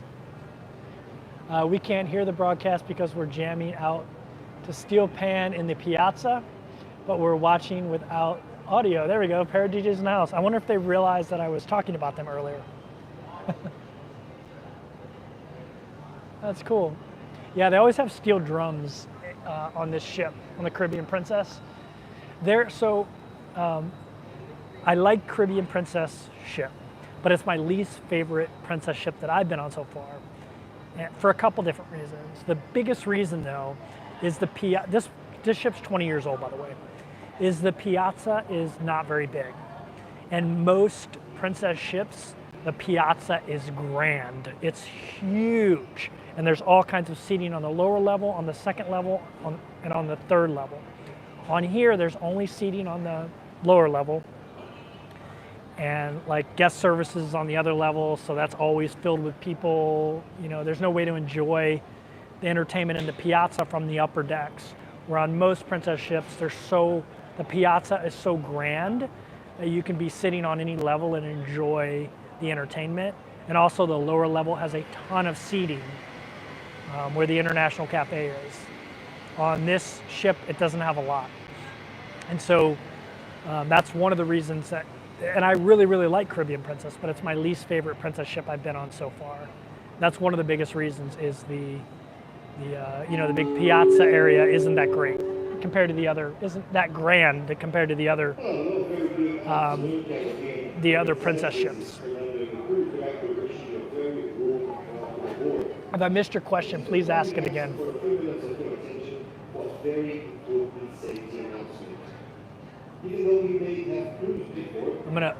I'm gonna show where I'm at. So, just in case Para DJ decides to walk around. We've got a new cruise director. He just got on last cruise, and I haven't got a good feel for him yet. So I'm trying to figure out. The last one was really, really good, and I don't know if the new one's any good because I haven't really interacted with him very much yet. But it's always interesting to see a new cruise director come on board when you were used to a different cruise director. If you have not already done so, please visit the station and increase convenience. Laura says, did you know you're going to hate NCL's metered Wi-Fi? Yeah, that sounds horrible. I didn't even know that. If that's correct, I'm really going to hate them. How long is this cruise trip you're on? Asked Phil. I'm cruising nonstop for a year. I'm hopping cruise ship to cruise ship, usually staying anywhere from 2 weeks to 4 weeks, maybe up to 6 weeks on a cruise ship, but then going to a different one. Steven says, can you talk about what it would be like to bring my service dog? So I've seen a few dogs on board. One of them was definitely not a service dog. It was a puppy. So there's no way it was a service dog yet. So you can bring dogs on cruise ships. There's a certain amount. There's a dog relief area on board the ship, and I see them. There are some cruise lines that cater to that. I think Cunard is one of them that caters to it. Pets on board. But I don't know a lot about the service dog side of it. But I've been on every cruise ship I've been on, I've seen pets on board. I've seen dogs. And most of them I don't think are service dogs. So I'm sure if they can get the regular dogs on, it would be even easier to get a service dog on. Will you complete a circumnavigation on this trip? So I am taking a cruise ship over to Europe and doing a bunch of cruises in Europe, a bunch of different cruises, Baltic, Scandinavia, Mediterranean, the British Isles, a ton of cool cruises that I'm super excited about over there. And then I'm actually flying back to visit my mother for a week. And then I'm hopping on another cruise ship on the West Coast that we're going to do 21 days of Alaska, and then we're going to go to Hawaii, Tahiti, Pago Pago, New Zealand, and then Australia. And then I'm hopping on another flight. I'm taking my mom to Venice, and then we're cruising. We're doing I'm doing another transatlantic, so I'll cruise from Rome to Fort Lauderdale. So I don't know if I'm necessarily circumnavigating the globe on cruise ships because of that little break I'm taking flying back and forth. If I continue to cruise, I'll actually try not to fly ever. I will try to circumnavigate, but this year, the way it worked out, I am circumnavigating.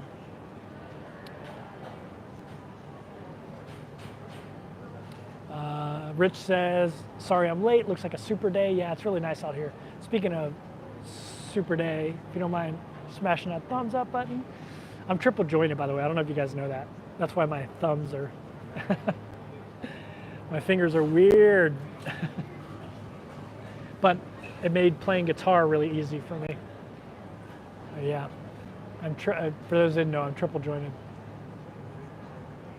So I can never point straight, you know? Can you explain flooding? Didn't hear that part. I can't really explain the flooding here because I wasn't here for it. It doesn't look like there's any flooding to me now, but I know there was. But it looks like they've got it all cleaned up, and it looks like it's business as usual. There's construction workers down there working on the pier right now. You'll see there's not a whole lot of water down there. It's a little bit right there. I can see some puddles, but other than that, the construction workers are turning to, building parking garages. And yeah, so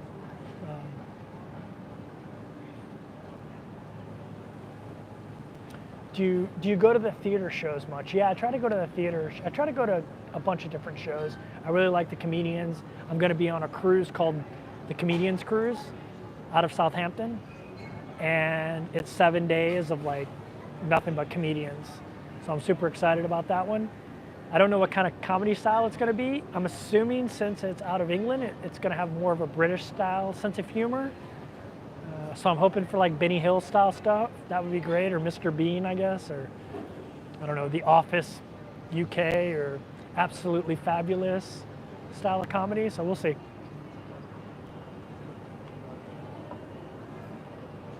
But yeah, I try to do different shows. Would you ever consider leading a group of people on a cruise? What I mean is mostly sharing your itineraries beforehand so people can try to duplicate it. Yeah, I talked about this earlier, that I'm a little bit less likely to share my cruise location now because I've had a couple of people be a little bit weird about it. And so, yeah, I mean, I'm always talking about it, so it's pretty easy to figure out. I would never organize a group cruise type of thing. I have no problem going on somebody else's group cruise. Like I might go on Let's Go Travel Tips. Allison and Gordon, they do a bunch of group cruises. I might join one of their group cruises. I wouldn't mind doing that, but I don't want to be responsible for other people's cruise enjoyment, and so I would never organize it. It's just not something I would want to do. The last half of my Navy career, I did a job like that, basically, where I was constantly in charge of logistics of the crew, and yeah, I don't want to do it again. I don't want to do it now. I liked doing it back then. I don't want to do it again. So logistically, I would not run my own group cruise. But if I might tag along on somebody else's if they were okay with that. Tell my subscribers about it. They could join, but I wouldn't be responsible for their cruise enjoyment, if that makes sense. Rebecca says, Princess or Royal? How about both? Do you get involved with the cruise staff activities? Yeah, I love that stuff. That's some of my favorite stuff. I always go to trivia. Trivia is one of my favorites. I haven't won one yet, but I finished second. Actually, that's not true. I did win a Friends trivia. I know a ridiculous amount of knowledge about a couple TV shows: Friends, Seinfeld, and Big Bang Theory, and Everybody Loves Raymond. They never have Everybody Loves Raymond trivia, but yeah, I love going to the trivias. So I do go to that. I love the onboard game shows like Love and Marriage. I talked about that earlier. The yes or no game shows. I love those onboard game shows. Pattaya or Bangkok? I would say probably Bangkok. For a beach town, I'd say Hoi Hin over Pattaya. I'm not a big fan of Pattaya, to be honest with you. Do you get involved with, I already read that one. If I missed your question, please ask it again. It's hard for me to scroll up right now. Would you consider, nope, read that one. Okay, I've read a lot of those.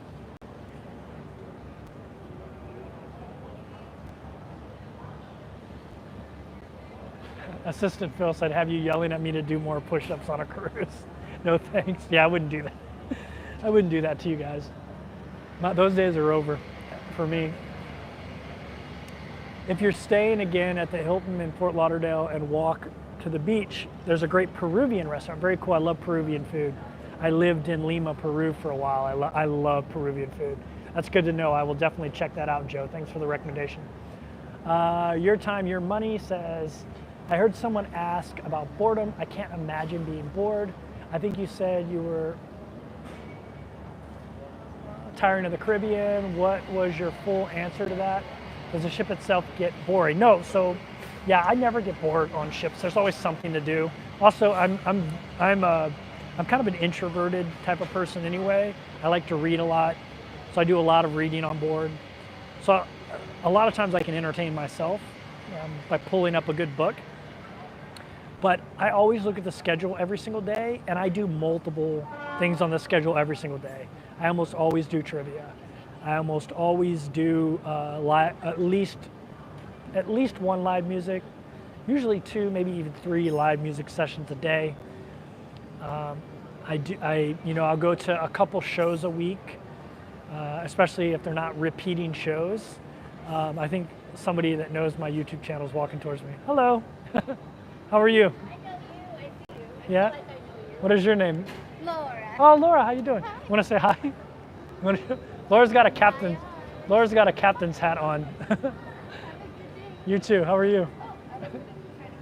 Nope, you can't. This is a weird area. You're like a celebrity. Oh, you're too kind. I don't think so. But thank you very much. That was cool. She's got one of those captain's hats, which I really, really dig.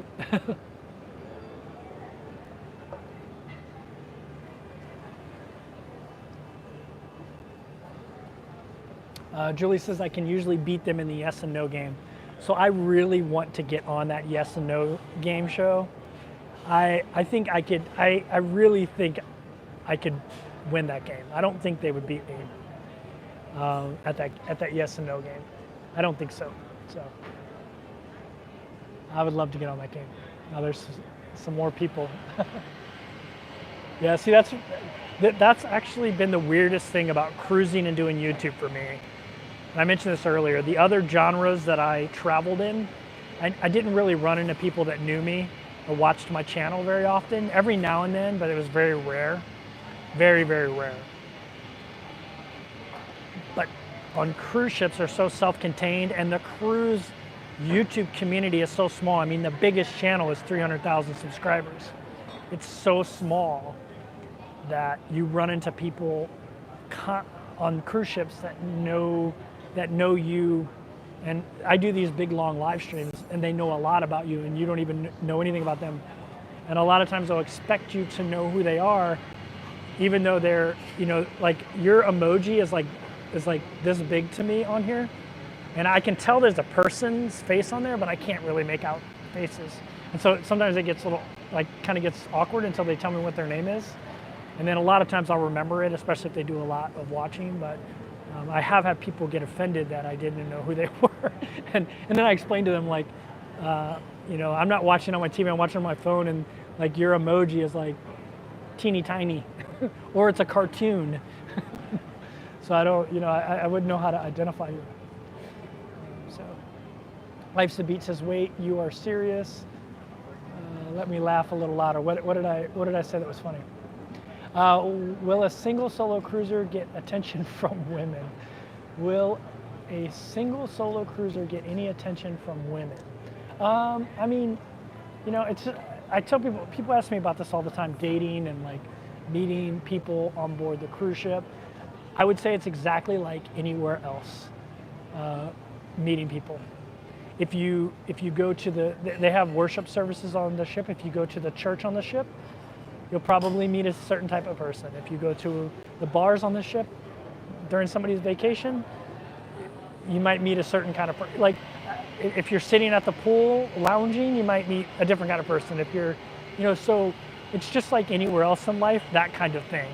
Now maybe it's a little bit more in your face because people are enjoying their vacation and drinking, and maybe what happens on the cruise ship stays on the cruise ship type of stuff. Maybe there's a little bit more of that, but I don't think it's any different than any other vacation destination like Vegas or anywhere else you would go on vacation. There are solo traveler meetups, but they're not hookup meetups, or at least they haven't been for me. I don't know, maybe they are for other people, but they haven't been for me. Let's see. Do you date at sea? I have not been on any dates on cruise ships yet. I have been on dates in port though. So, not with people off the cruise ship though. With people I met on a dating app or something, and they're like, "Oh, I really like your life. When you pull back into Fort Lauderdale, let's go grab lunch." I have done that. So there you go.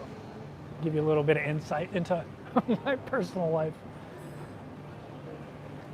Being a world traveler, are you a fan of the TV show Amazing Race. Yeah, I was talking to someone about this earlier. I've tried out for the Amazing Race twice. In 2003 and 2019, with one of my buddies from Remote Year, JG. You guys might, for those of you who've been watching me for a long time, you might remember JG from some of my videos. He was in a lot of my hiking videos with me. We put in an audition tape that I thought was really good. We tried to spin it. So JG's gay, and we tried to spin it as this like very militant, retired military guy with this gay guy, right? A little bit, you know. We tried to spin it that way, but so they didn't sign us up. But it was, I thought we had a good chance, and we didn't get selected. And then way back in 2003, I tried out with my ex-wife. So, breaking up on a cruise ship would be fun. Yeah,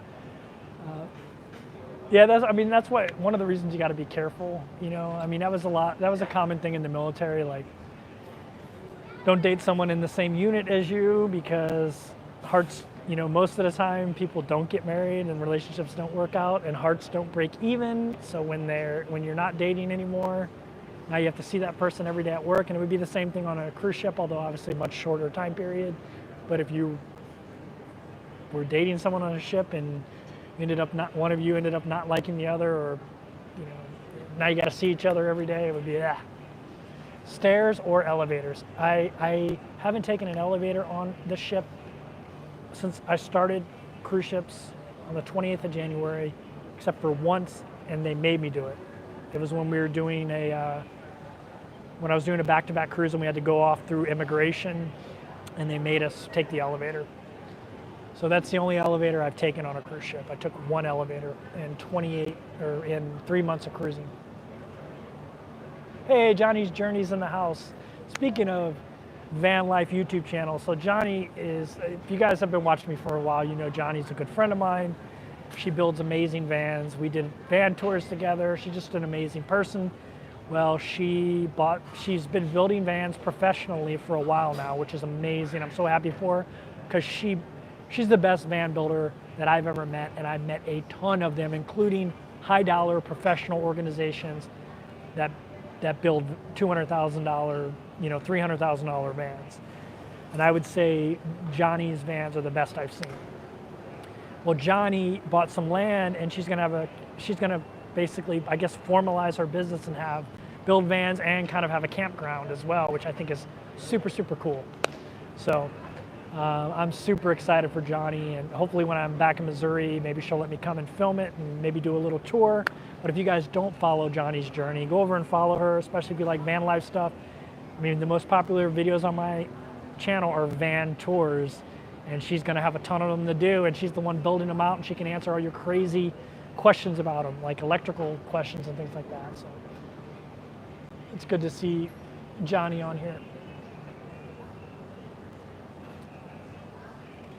Kaylee's on here. Kaylee's like my moderator extraordinaire. She's amazing too, by the way. I don't think Going Green Mom's on here, but she's another one. I don't think Elvie's on here. But I just appreciate the hell out of those people.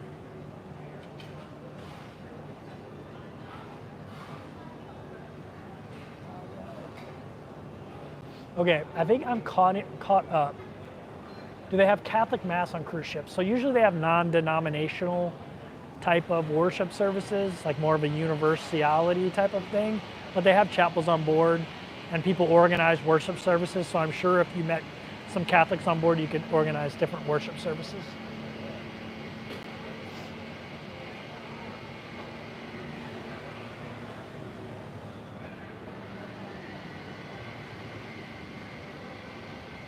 Yeah, doing YouTube videos, sometimes you open yourself up to revealing more of your personal life than maybe you feel comfortable doing. It's always kind of weird, you know.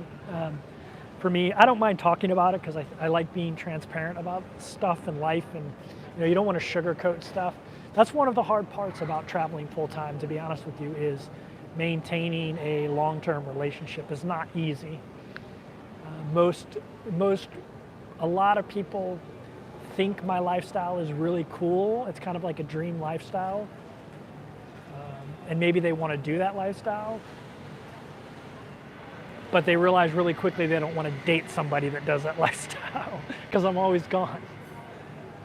I'm always traveling. So it sounds very romantic to people, like a romantic lifestyle, and like you're dating somebody really interesting. But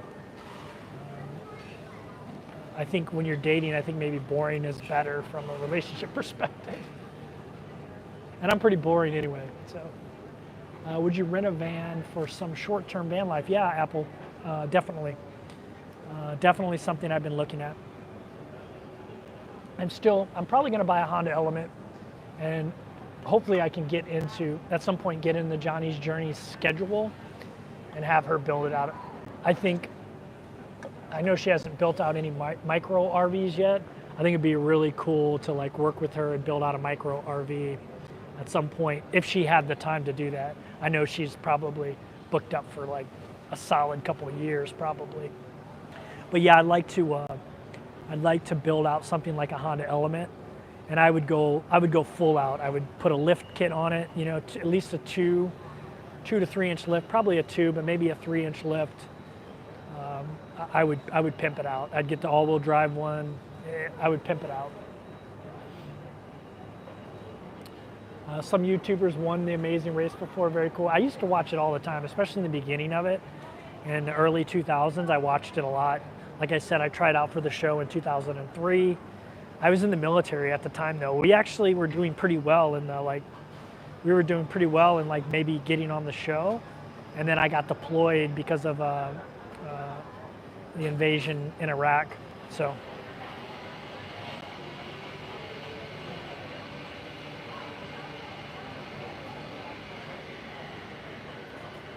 Johnny says, Kevin, I would do a micro for you. Oh, you're too kind.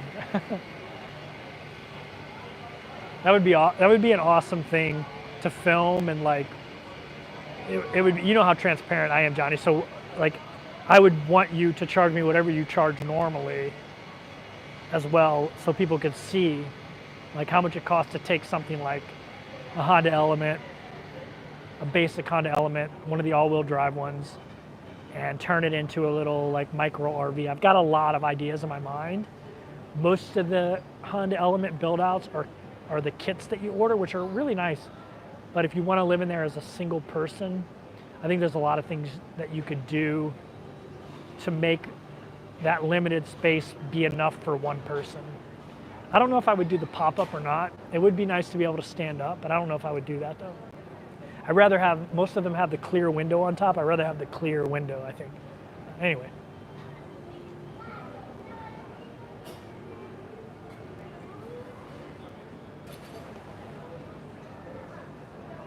All right, again, if you have a question, please type it in, and please type it in. I'm pretty much caught up on my chat, my bouncing around chat here. And if I missed your question, I will make sure I ask it. I just got a super chat from Stephanie. Just says, thank you. Let's see. I watch these guys called JJ Travel, and anytime anybody does a super sticker, they will imitate the super sticker. And I think that's a good idea. And I don't like stealing people's ideas, but I'm going to steal it here. So let's see what this super sticker guy is. I think I'm going to start doing that from now on, because I feel like I don't give enough back for that kind of stuff. So this guy's doing something really simple. So here. I love having this mic, this wireless mic, because I can go back here. Okay, ready? There we go. I think I did a good imitation of that super sticker. Okay, here's a question from Kim Ann. I think it's Kim Ann, actually. Kim Ann says, traveling solo is great, but are there things you miss about traveling with another person? Yeah, so I traveled with a group program for a year called Remote Year, and I traveled with the same 35 people, and it was an amazing experience, and something I want to do again in the future. I definitely am going to do another Remote Year program, and I do miss that camaraderie of travel. I enjoy traveling solo. I like doing what I want to do when I want to do it. but sometimes I miss, like I hiked Patagonia and, saw some amazing things. I hiked Machu Picchu, and experiencing that with other people was really, really nice. We hiked into Machu Picchu, and when you hike to Machu Picchu on the Inca Trail, you end up hiking in later in the evening when there's no people at Machu Picchu after it's closed, and so you get Machu Picchu all to yourself. And so it was me and my friends. We all had Machu Picchu to ourselves, and it was pretty freaking awesome, and to experience that with them. Yeah.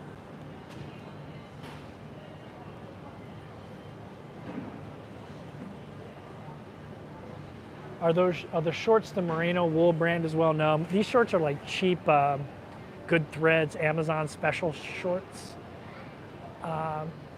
I tend to go through a lot of shorts, and I don't know if you've ever worn merino wool shorts, but as much as I wish you could make good merino wool shorts, I just haven't found any yet. The pants that Unbound Merino makes I really like, but they've never made any merino wool shorts, probably for that reason. It's just really hard to make quality merino wool shorts, and so I don't wear merino wool shorts. Yeah, I wear mostly, I do have a lot of Lululemon shorts. These ones aren't, these are really cheap ones. And I do really, really like those. They're good travel shorts. But, to be honest with you, for my money, the $15 Amazon specials work fine.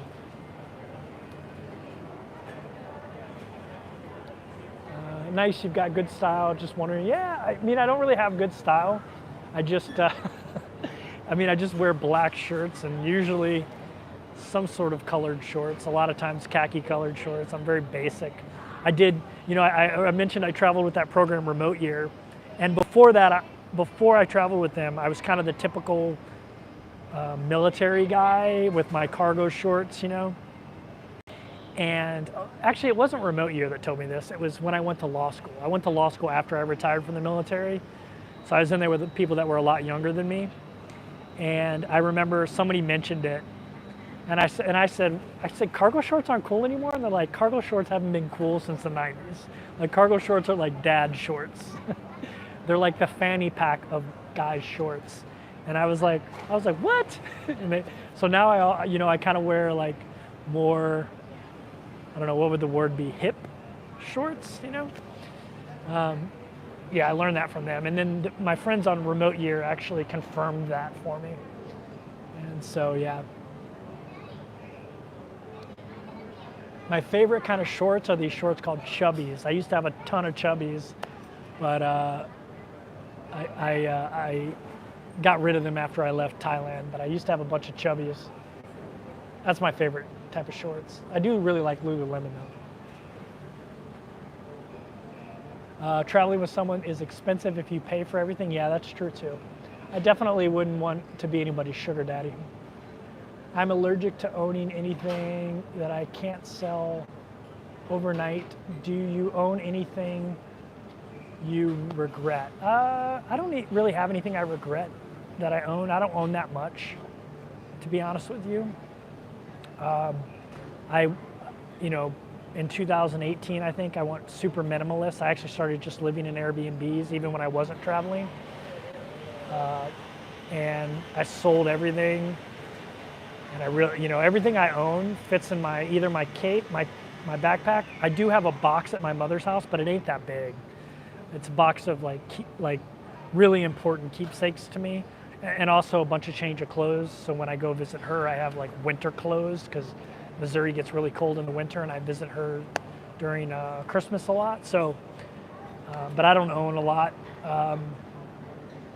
One thing I've noticed I've been carrying around in my bag that I don't use ever is my GoPro now. I film with my iPhone like 99.9% of the time now. So I don't even know why I'm carrying that. The only thing I need now for YouTube, to be honest with you, is my phone and a good mic. To me, a good mic system is important, so this is what I use.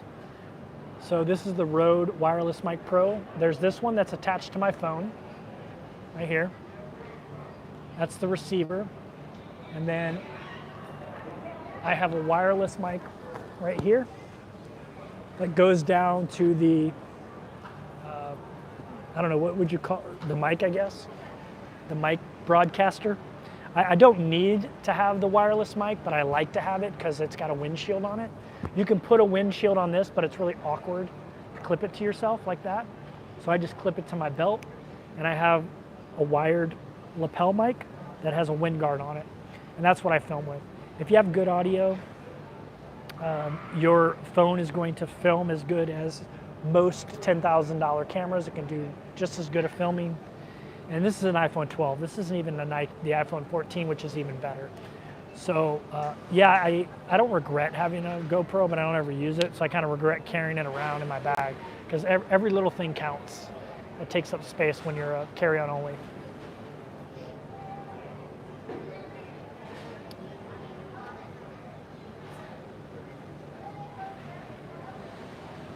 Paul says, question, how do you get around from terminal to terminal? I know you fly most places, but do you use Lyft and Uber? So yeah, usually from the airport, I'll take a Lyft or an Uber. I've only had a day, I've only been in a hotel for 2 nights since I started this, 3 nights, counting the very first night. Since I started this, and I've been doing this for 3 months and switched ships many times. I usually just go from cruise ship to cruise ship. You know, like I'll leave this cruise ship and go right down the pier here, walk, and get on my next cruise ship. But sometimes I have to fly to a new port. Like my next port is Orlando, Cape Canaveral, Port Canaveral. And I'll be on a Norwegian ship. After that cruise ends, I go over to an MSC ship on the same day. Same day that one ends, I walk over to an MSC ship and get on the MSC ship. That's called a side-to-side cruise, by the way. Not a back-to-back, that's a side-to-side because you're leaving one ship and going to another. So the only time I have to use an Uber or a Lyft is when I am switching home ports. But I almost always use Uber or Lyft. Usually Lyft because I get 10 times points back on Lyft. But I prefer Uber. Lyft their service is kind of crappy lately, to be honest. What are you planning for traveling next year? I haven't figured that out yet. You were too G-rated. There you go. Okay. Am I too?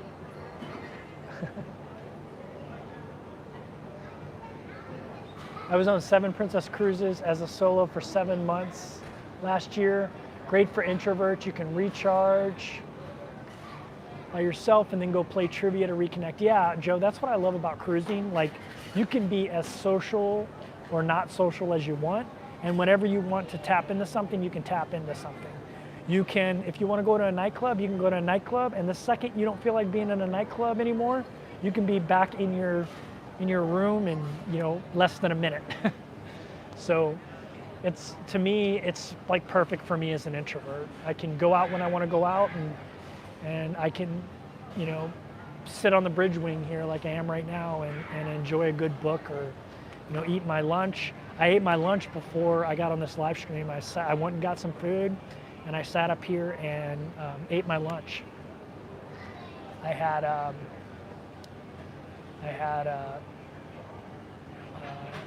like some sort of stuffed ravioli, cheese stuffed ravioli. It was really good, and a little like eggplant sandwich.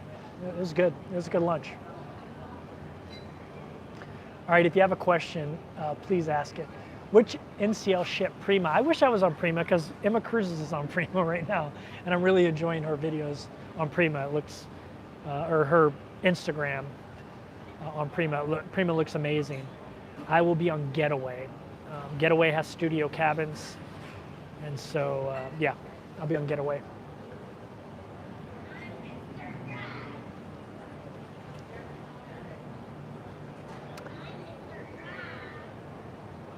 Bobcat, you asked, what are you planning for travel next year? I'm not sure yet, to be honest with you. I never know until like right at the last minute. Does it feel like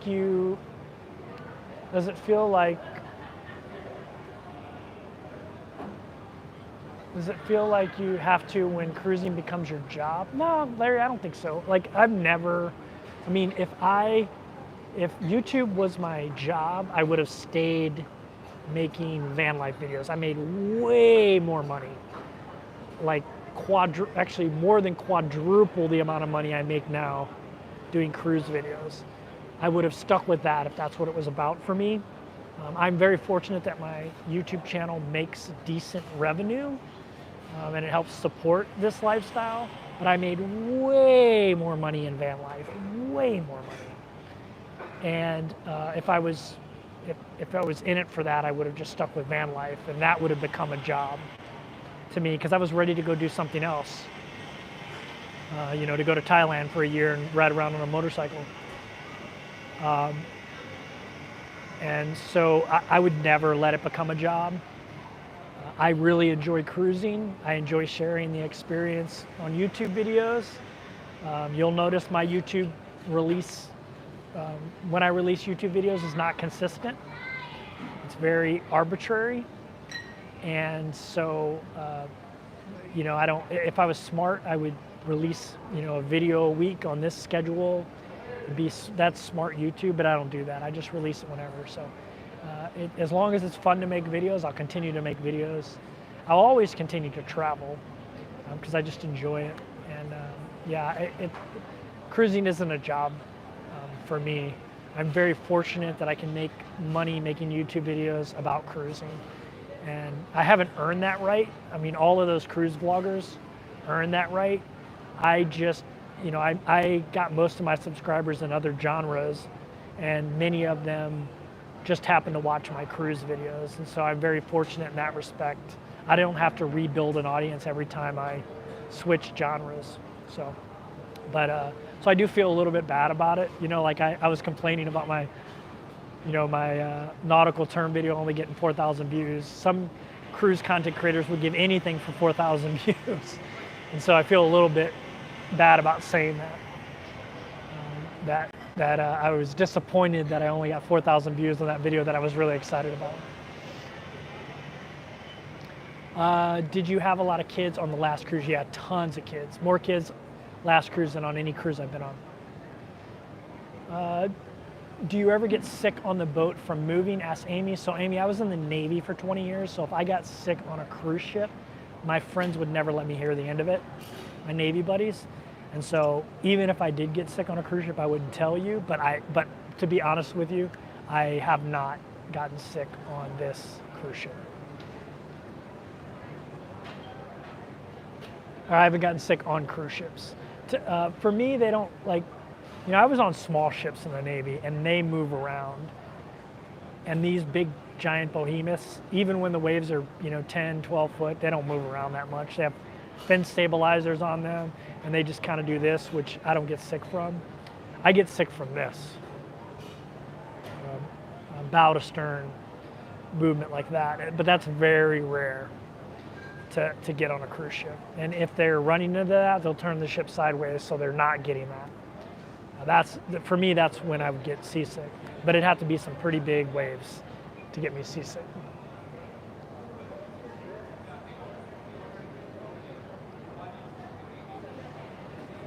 Kevin, you're a travel vlogger, you earned it. Well, thank you, Laura, I appreciate that. I always feel bad changing genres, and when I move into the genre, I watch a lot of YouTube. I've been watching Emma Cruises since before she had 1,000 subscribers. I didn't even realize Emma followed me on Instagram until one time she sent me a message when I had liked something of hers. And she had been following me a long time because we had been following each other for a long time. Because I was always interested in cruising. And so I was watching her channel way back when she was doing, just a long time ago. And she was doing a different kind of video than she does now. And I always watched a lot of the cruise vlogs. And a ton of them blew up during COVID, just like I blew up in van life. COVID had a lot of people at home and they were at home watching YouTube content. So we all benefited from COVID from a subscriber and watch view perspective. But when you switch genres, it's always interesting entering another genre. Like I entered the Thailand genre, and there was always already a lot of established Thailand cruise vloggers. And some of them are welcoming and some of them aren't. And it's the same thing in the cruise ship genre. There's the biggest cruise ship person is only 300,000 subscribers, which is 3 times more than I have. So it's impressive, for sure, no question. But that's not a big channel in an entire genre. I mean, in the Thailand genre, there are people with millions of subscribers. In the van life genre, there are people with, close to 10 million subscribers. There are some huge channels out there. And I mean, the biggest YouTube channel for cruising is, 300,000, and that's Tips for Travelers, his YouTube channel. And I always feel weird going into a new genre because most people will be very welcoming, and almost everybody has, but some people aren't very welcoming because they look at you like competition or something, I guess. Where for me, what I've learned from doing YouTube 4 years is there's enough views for everybody. Because, I recommend a lot of channels that I enjoy watching, like Johnny's Journey. In the cruise genre, Let's Go Travel Tips. I watch them a lot. They've also been super gracious to me. Chili's Cruises. A lot of channels I watch, they're not competition. They're like people to emulate and people that I like to watch. And so there's enough views for all of us. It's not a competition. But sometimes when you enter a genre, like I do a lot, I genre hop. When you first enter that genre, especially when you already have a big audience and you're getting a lot of views, and they feel like you haven't earned those views because they've been, slugging away in that genre. Sometimes people aren't as friendly as maybe I would be to somebody new. I'm not complaining about anybody. I'm not going to name any names, but Don, Tony, Emma, Gary, I follow each every day. Yeah, they're all great channels. I really like all of them. I just started getting into Tony. Tony has a channel, Lolita Loca, and I like that channel. It's cruise news, and I don't watch cruise news every day, so I don't watch his channel a ton. But he has another channel called Lolita Loca Presents, where he does interviews, and they're very well produced interviews. They're really, really well done. And he recently did one with Emma that was really good. It was really helpful to me because I'm doing a British Isles cruise, and she talked about British Isles cruises on there. And so I'm really excited about, I really like Tony's other channel that's not so big that I think should be huge. I think it's only got like 6,000 subscribers, but it's such a good channel, and it's him basically interviewing people in the cruise arena.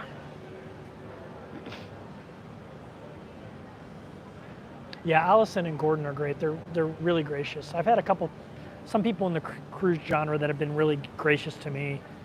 Tips for Travelers, Gary mentioned me in one of his live streams the other day, which was very nice of him. Emma has mentioned me numerous times over the years, which is very nice of her.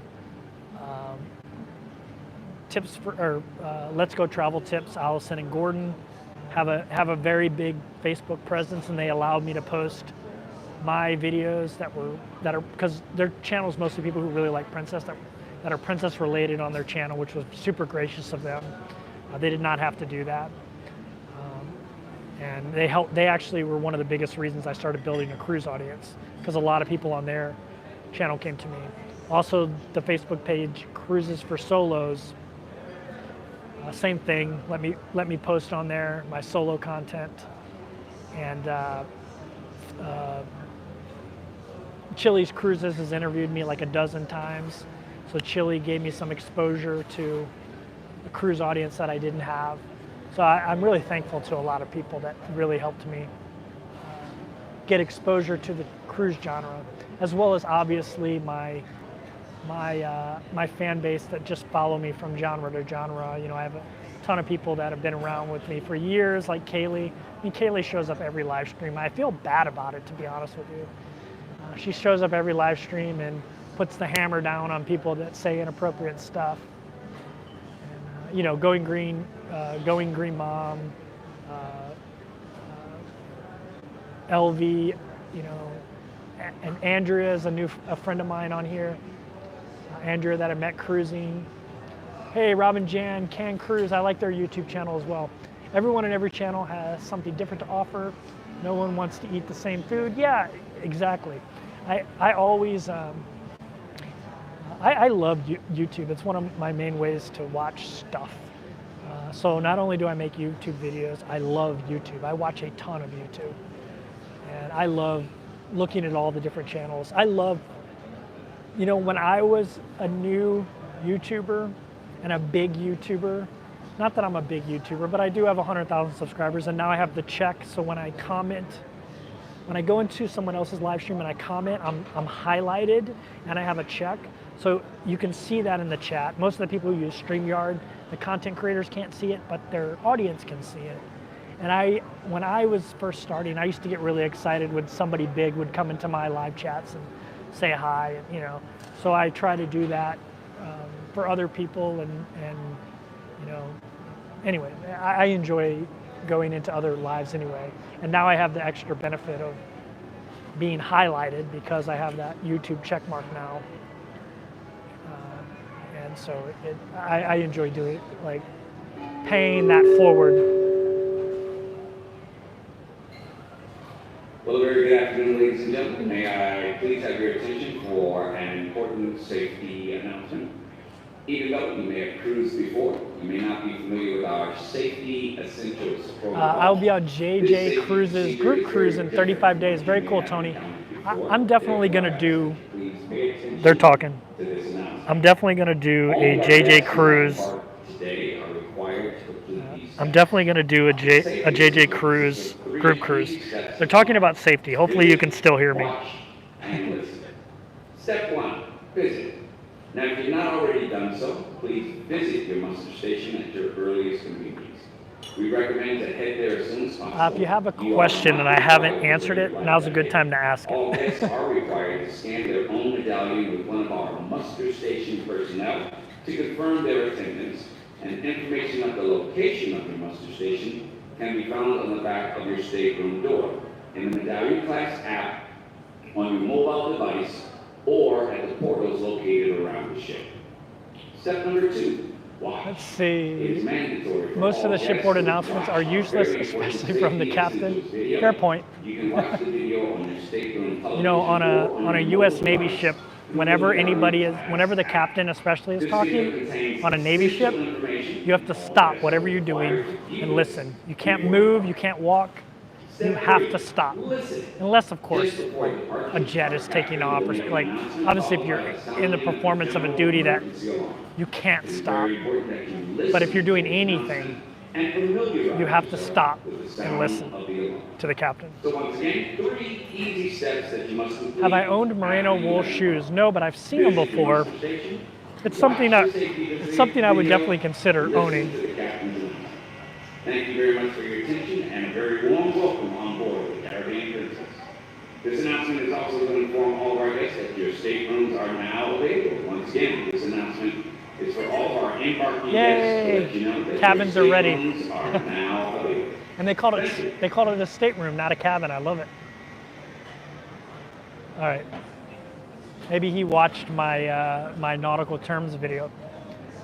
Question: Chase Sapphire Reserve user here too. Have you successfully filed claims before for medical or rental? Yeah. So I have filed one claim with them. I used their rental car insurance. You know, I didn't elect the insurance when I got a rental car, and I had a little fender bender. My fault. I was pulling out of a gas station, and there was like one of those low poles around the divider, and I didn't see it, and I scraped the side of the car. It ended up being almost $2,000 worth of damage. I paid it cash, and then I filed a claim with Chase Sapphire Reserve, and it took about 2 weeks, and they refunded me my money and paid the claim. So I had a positive experience with them. But that's the only one I have. When a ship docks, do you get off and sightsee? I love watching YouTube and your channel too. Yeah, Amy, I definitely get off and sightsee. I've got a couple of videos. I'm not a huge travel type of vlogger. Like, You know, like most of the travel vloggers that you like have another person with them, like Kara, Nate. Somebody's filming, somebody's talking.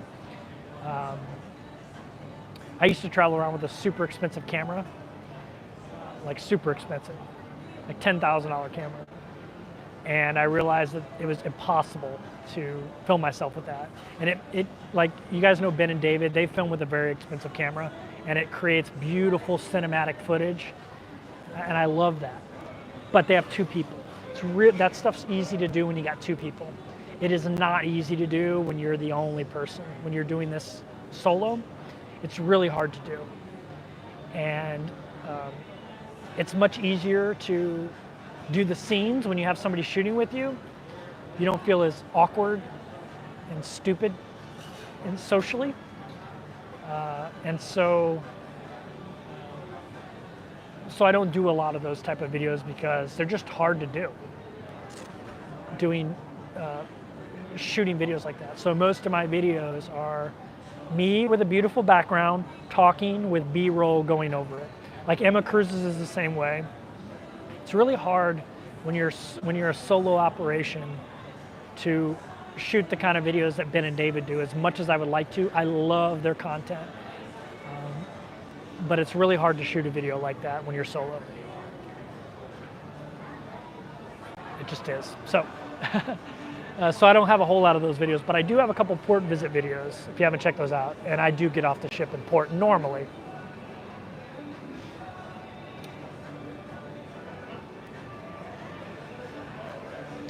On a slightly humorous note, are you planning on sailing NCL's Hawaiian cruise? I'm not. I am doing a Hawaiian cruise, but it's on Princess. I would love to try the NCL ship, though, over there. Now they're lowering the flag. Speaking of Hawaii, the Hawaii flag is kind of like the side of that flag is there. That means we're getting ready to leave shortly.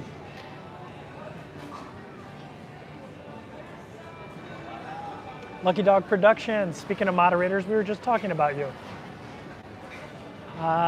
Do you get a lot of discounts on cruises?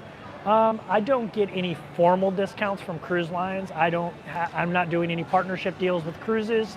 I don't run any, I'm not doing any ad formats for them. It's just not something I do. I got approached by a cruise line and I turned them down because they wanted content, they wanted some control of the content, and I just will never, ever, ever do that under any circumstance.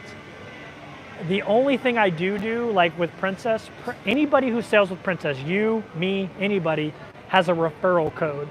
And you can give it to your friend who's never sailed Princess when they decide to book a Princess cruise, and they'll get $25 off their cruise, and they'll give you $25 off your cruise. I do have a link for that down in my notes, right?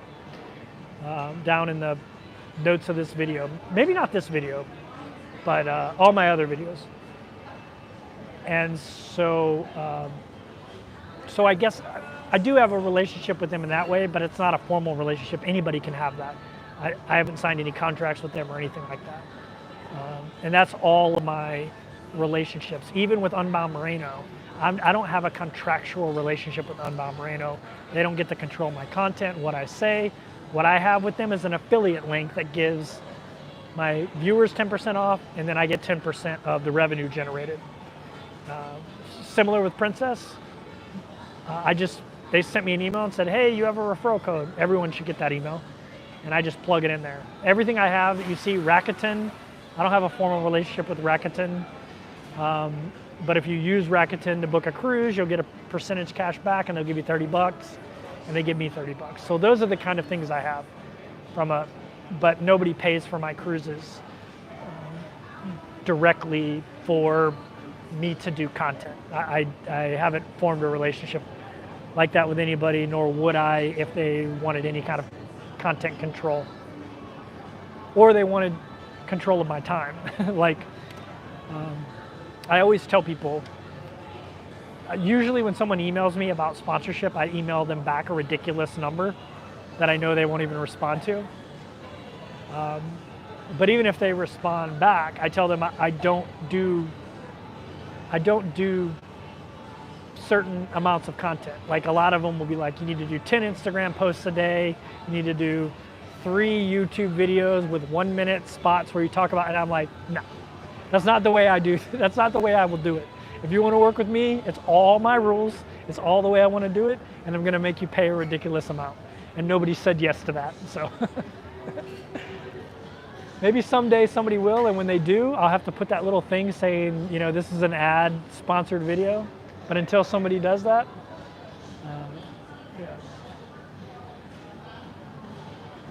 What are you using to mount your phone? So when I was in Japan, I bought these really cool collapsible, basically selfie sticks, but they're made out of like really good like titanium metal.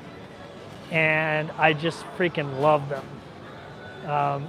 They're starting to get beat up, and I need to make another I need to make another trip to Japan to get them. I don't even know what the brand name is. I just got them in a camera store in Japan, and they're awesome. I bought 2 of them, and they collapse down to about this big, but they're really, really strong and sturdy.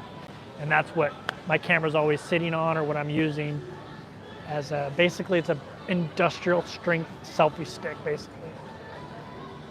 Pleased with gym offerings. Can you get a good workout? Yeah, the ships have amazing gyms, actually.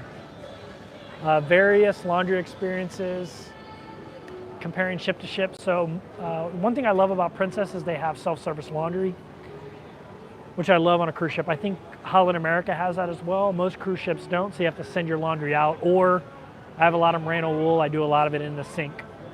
So that's how I handle laundry.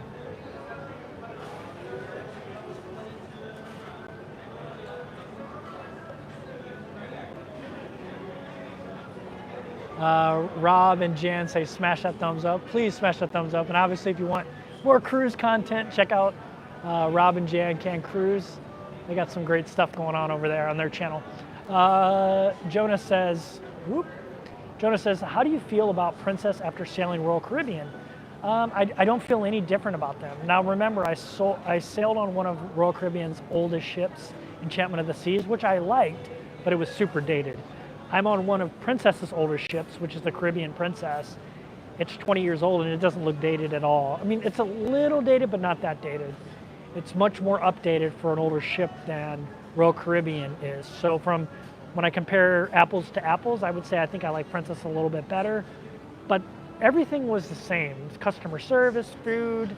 I think Royal Caribbean has a lot better loyalty program, especially long-term, than Princess does, but Princesses you can move up a lot quicker as a solo cruiser than you can on Royal Caribbean.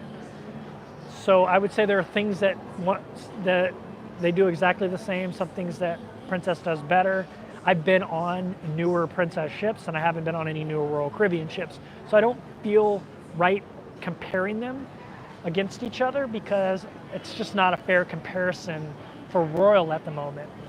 I will say, if I compare Royal Caribbean's private island, Coco Cay, to MSC's private island, MSC beats them by 1,000,000 miles. Ocean Cay is just a far superior private island in my opinion, because it's more of a marine sanctuary. It's beautiful. It's what you think of when you think of a deserted Caribbean island experience. And Ocean Cay is basically Six Flags on an island with kind of crappy, crowded beaches. So I know a lot of people love Ocean Cay or Coco Cay. I'm not bashing Coco Cay. I think it's good for what it is, but I think it is way worse than MSC. I think MSC is so much more superior, and I think MSC is more superior than Princess Cay as well, by the way, by a lot. But MSC is nowhere compared to as good a cruise line as Royal Caribbean.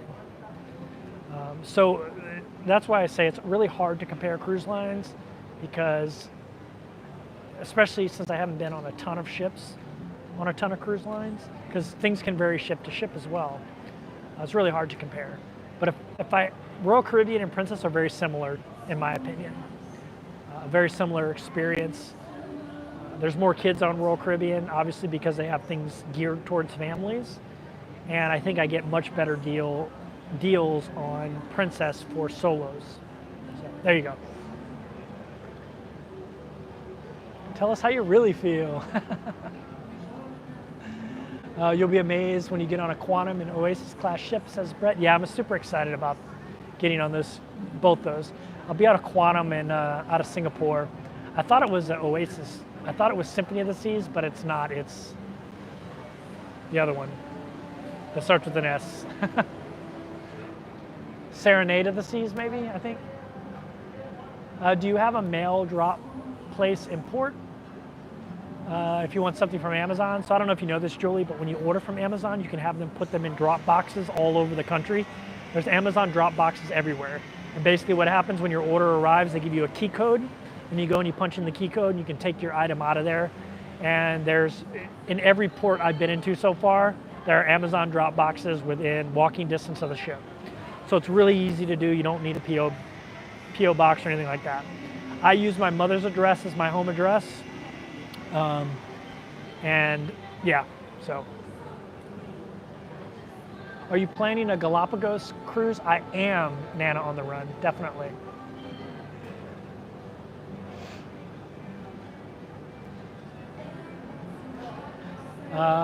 Amy says my dream is to do van life. I loved van life. Van life is amazing. Yeah, there we go. Brett said Spectrum. Spectrum of the Seas. There we go. I think Serenade of the Seas is a Caribbean ship too, Royal Caribbean ship. Any plans to cruise to Fiji? So I think I am going to Fiji. I'm definitely going to Pago Pago in America Samoa and Tahiti. I think I'm going to Fiji as well. I've been to Fiji before in the Navy. But yeah, I think so. I'm doing a Trans-Pacific that has a bunch of island stops. So I'm definitely doing that. I just got another, someone who watches my channel just saw me. It's so strange, this whole like dynamic on cruise ships of people knowing who I am. It's crazy. Any suggestions on getting from MCO to Port Canaveral? I just took an Uber. Check with your hotel though. If you're staying in a hotel in Orlando, a lot of times they'll have shuttles that go there for free. I didn't realize that they had that, and I just took an Uber. They keep making announcements. Very good afternoon, ladies and gentlemen. May I please have your attention for an important safety announcement. It's a safety announcement again. You may have cruised before. You may not be familiar with our safety essentials. What do you do for a car rental liability insurance since you don't own a car? And Chase does not offer. Yeah, Chase does offer car liability insurance. They do offer that. Chase Sapphire Reserve has it. Unless they got rid of it, which I mean, I've used it before. I've got in a car wreck in a rental car covered by Chase's liability insurance. So I've done it before. And if they got rid of it, I don't realize it, and I need to go check it out. Remember, I have the Chase Sapphire Reserve, not the Preferred, which has a lot more benefits. I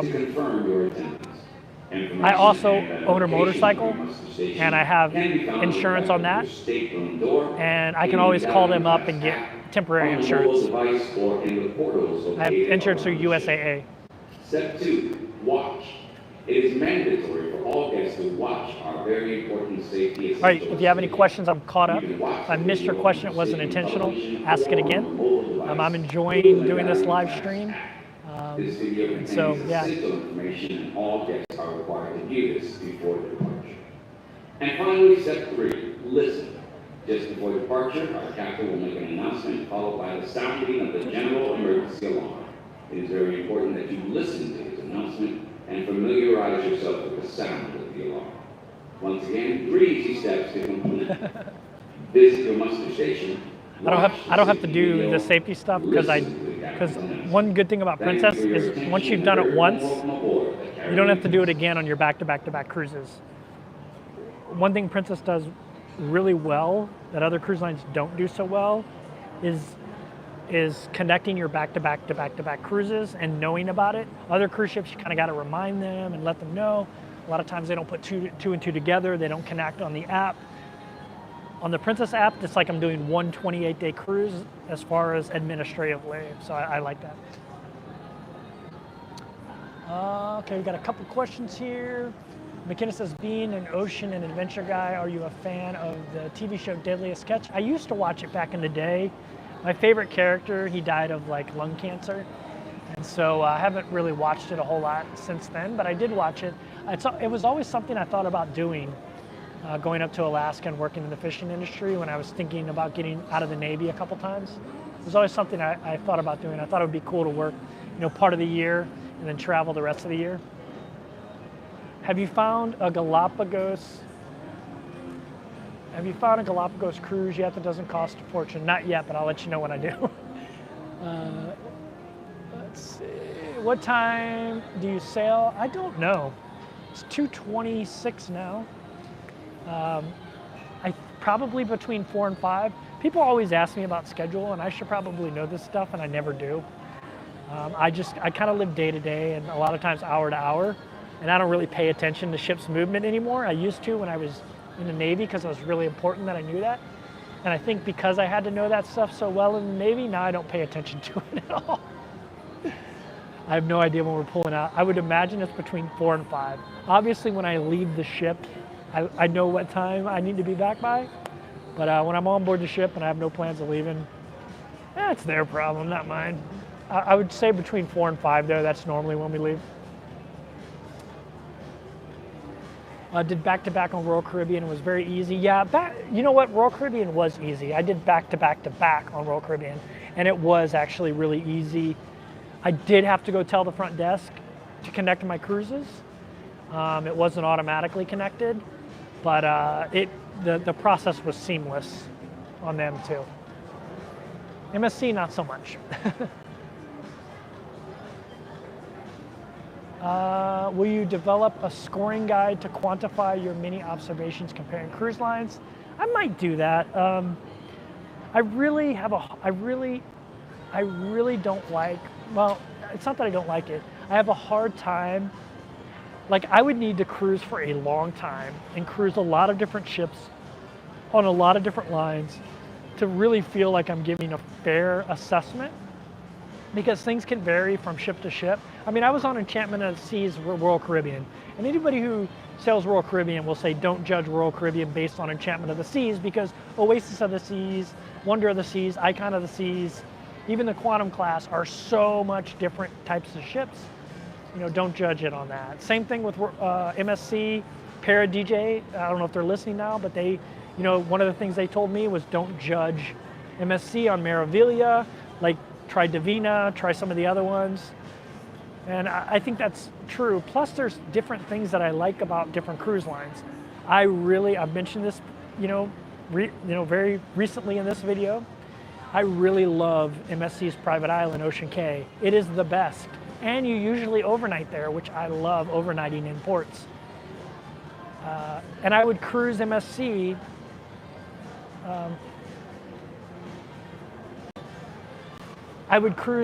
That was my low power mode. I still have 20% left, so don't worry about it. I would cruise MSC just to cruise their private island.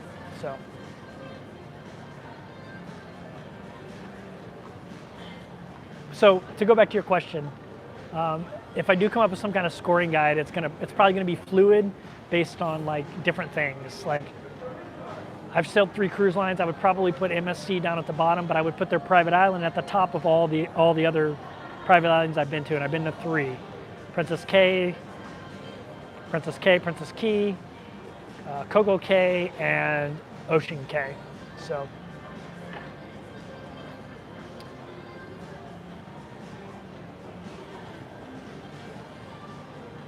Rob says we have to do a muster every time on back-to-backs on Carnival. Yeah, it's funny because Carnival and Princess are the same company, are under the same, Carnival Corporation. And yeah, it's funny how it's different from cruise line to cruise line. Yeah, on Princess I don't have to go redo anything. Even though I'm actually changing staterooms on this one, and I'll have a different muster station, I don't have to do anything. So I still go and check out where my muster station is, because you never know.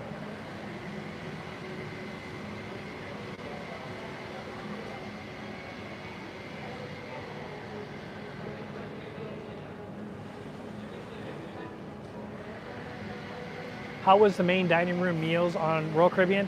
So I ate at the main dining room on Royal Caribbean's Enchantment of the Seas more than I've eaten main dining room on any other cruise ship because I met a group of people, I wouldn't say led, that's not a good word, but this guy Neil has a bunch of friends, and they live in Baltimore. He's a hairdresser. He's actually Oprah's from Baltimore. He's actually Oprah's hairdresser. Super interesting guy. He used to be a comedian, and he's got all kinds of great stories. And he was traveling with a group of friends, and they were just an amazing group from all different walks of life. It was super fascinating. Group of individuals, and they invited me to the main dining room. They had a table that they ate at every night, and they invited me to join them, and so I joined them every night because they were super entertaining, and just a great group of people, and I thought the food was phenomenal. I would say on all of the cruise ships I've been on, the main dining rooms have been pretty similar. They're all pretty consistent, they're all pretty good. I haven't had a bad experience at a main dining room meal. I should eat at main dining rooms more often, to be completely honest with you. I should definitely eat at them more often. So, and maybe I will in the future.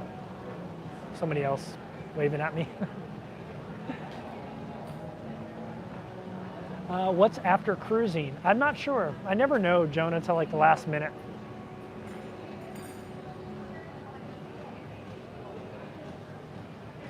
McKenna says, I love Royal Caribbean. I don't like the bigger ships. With a cutout in the middle, it makes the whole ship too warm. Yeah, I'm on one of those ships where they did that actually.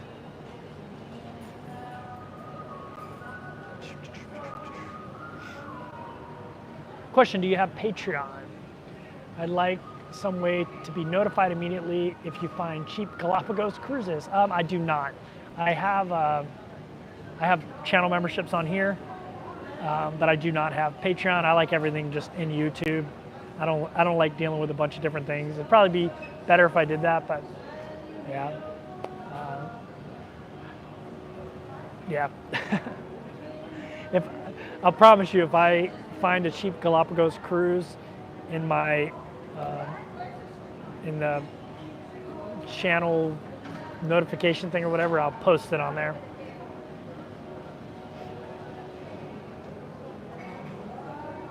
So much boat traffic today. Yeah, I mean, they had that big flood here yesterday. Also, it's Saturday, by the way. But they had the big flood here, so I think a lot of these guys might be relocating or, doing things like that. Problem with the main dining room is you have to wait for food sometimes. It can be long. Yeah, that's true. That's why I like to eat what I want when I want, and so a lot of times I just go to the buffet. Although I hate when there's like outbreaks on ships and then they have to serve you on buffets. That's a bigger pain in the butt to me than going to the main dining room. And on Princess, the good thing is they have free room service, and it's not really room service, it's deliver wherever you want. It can be a room, but it also can be right here or anywhere you want. I see some sisters with those Sisters Don't Let Sisters Cruise Alone shirts. There's 3 sisters, they all have the same shirt on. I really like that. I really like when I see, the day of the cruise, all the people that are cruising together, they have the same shirts on and they say something funny on them. What's the funniest one I've seen?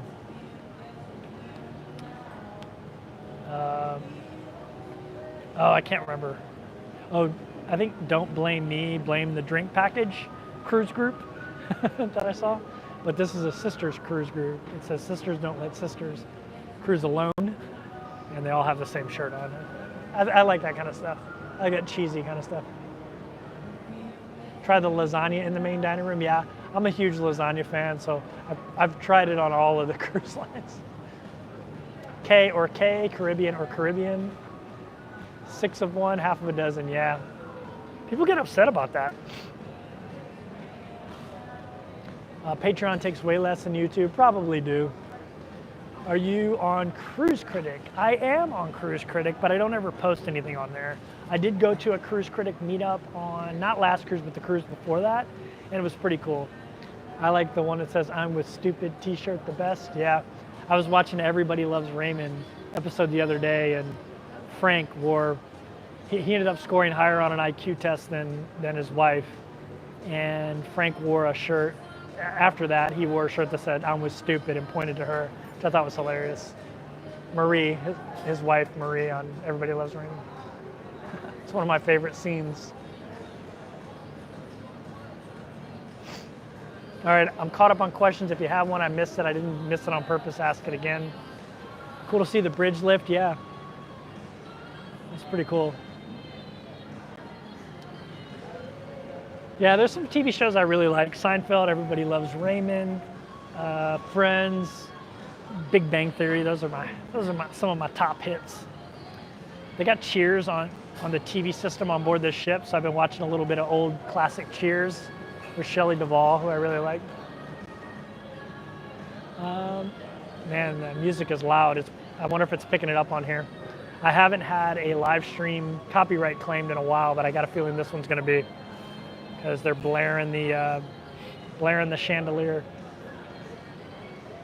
Usually the volume is really low on the music in the back because it's an adults only pool, and so it's like a quiet area.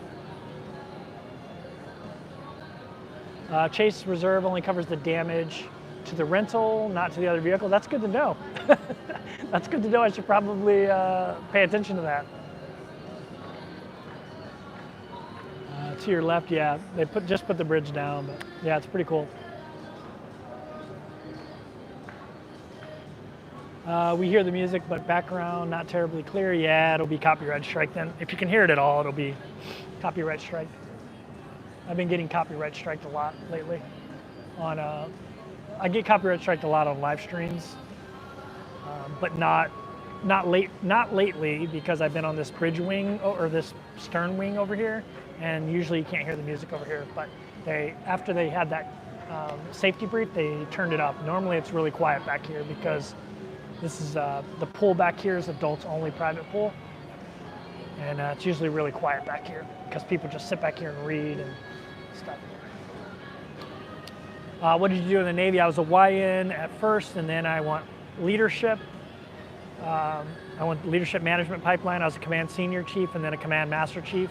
I was on surface ships my whole life, but when I went leadership, they put me in aviation. So I was command senior chief, command master chief of Carrier Strike Group 9, and I was command master chief of VFA 34. Before that, I was on a bunch of ships: frigate, Reuben James, USS LaSalle, USS Mount Whitney, a ton of aircraft carriers.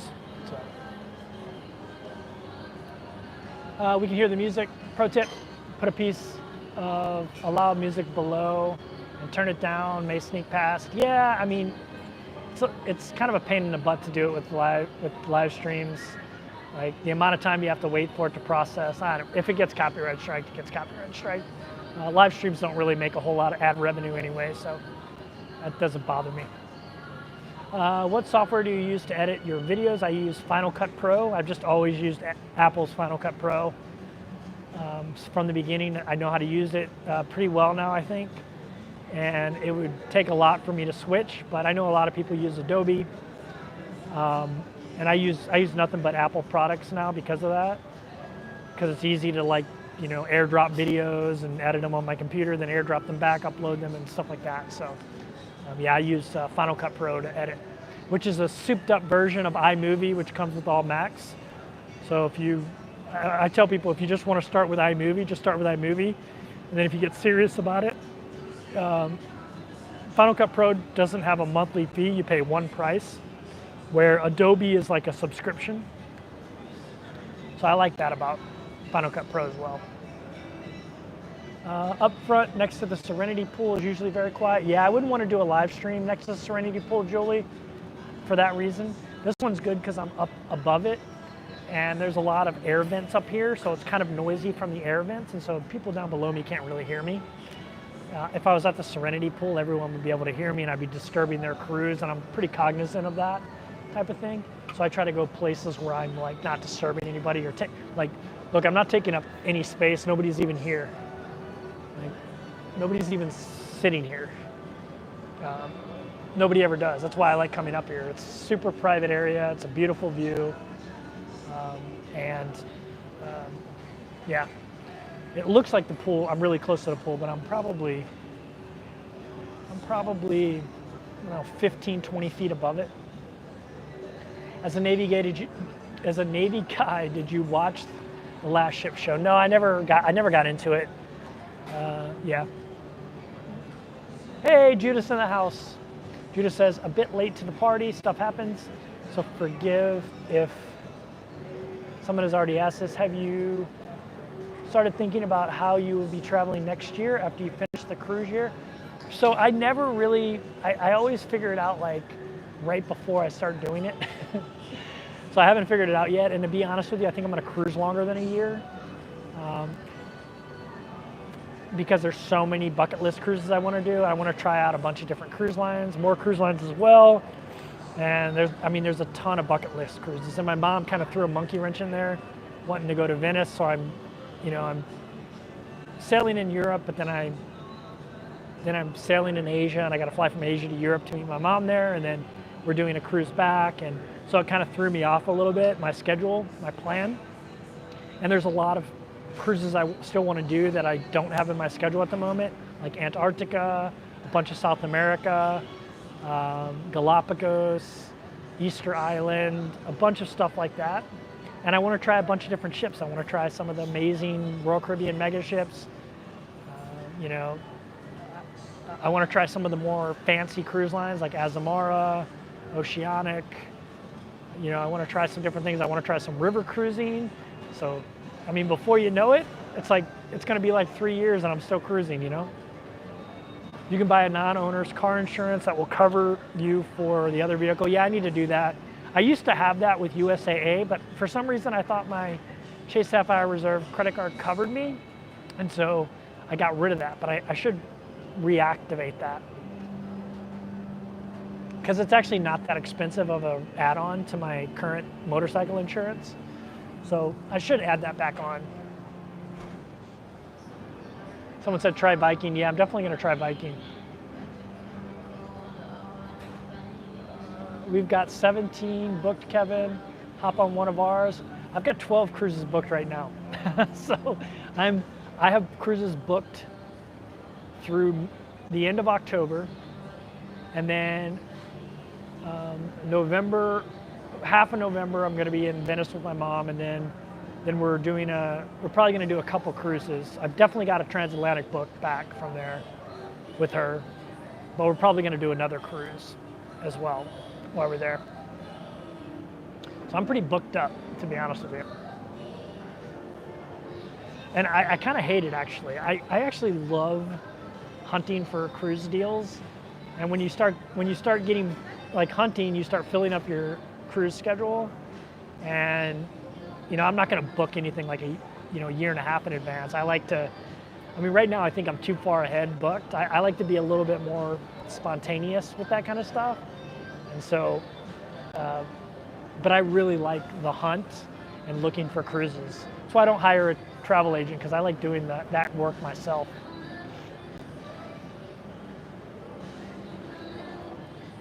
McKenna says, I love it there. I'll bring my pillow and blanket and wrestle Kevin for the table. You don't have to wrestle. You can get the exact same table I got right over there on the other side. And if you want this one, I'll give you this one, and I'll go to the other side. It's just as good.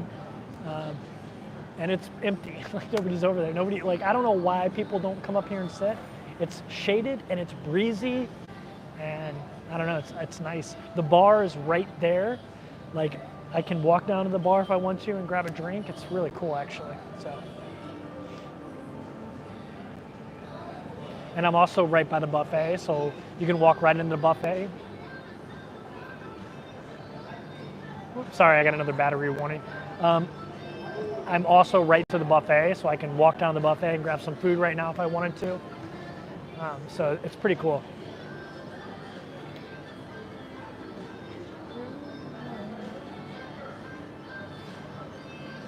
I gotta make sure I don't sing the songs, because that always keys YouTube into the fact that there's copyrighted music. But right now I kind of want to sing this song. You can buy now. Oh, I already read that one. All right, I think I'm all caught up.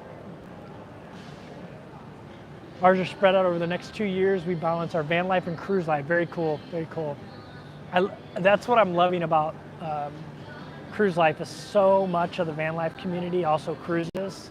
So it was a really good crossover, unexpectedly. Will your transatlantic cruise call on Madeira? It's a really beautiful island. I think so, actually. Yeah, I think so. One of them does. I'm doing 2 transatlantics. One of them does for sure. When you go to When you go to Antarctica, include South Georgia Island if you possibly can. Cruises with SG may not be possible with less than 10 times your budget. Would love. So I'm pretty frugal, but I'm not broke. I'm not broke because I'm frugal, but when it comes to things like Galapagos and Antarctica, I don't mind paying up. And I'm definitely going to do some higher end cruise lines in the future, especially if I cruise longer than the year. I'm definitely going to do Azamara. So I don't mind spending money on things. And one of them is experiences. So I will probably spend way up for Antarctica because number one, I want to be able to walk on Antarctica. I don't want it to be one of those where you're just like passing through the area. I want there to be excursions where you go on the continent of Antarctica, because that's my only continent that I have not been on yet. And so that'll make 7, and I'll have been to every continent on the planet. So yeah, I plan on definitely doing that. So where are you headed on this cruise? So this one we're going to Roatan, Belize, Cozumel, so a lot of the typical Western cruise ports. Costa Maya, I think maybe.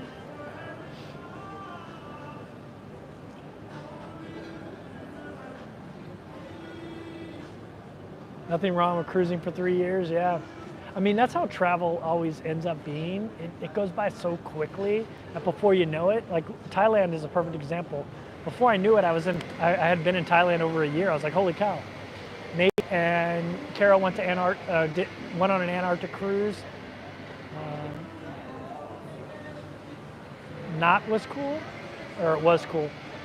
I really like Kara and Nate, they're great. You put Nara and Kate. I'm thinking about Kara and Nate. Rob is frugal. I am cheap. We are still riding our free cruise deals from the casinos. Yeah, casinos are the best. And Princess are really good. Princess has the best casino deals. Favorite Cozumel activity? Snorkeling. I mean, snorkeling, I spent a lot of time in Cozumel not on cruise ships. I lived there for a couple months, and they have the most amazing snorkeling there.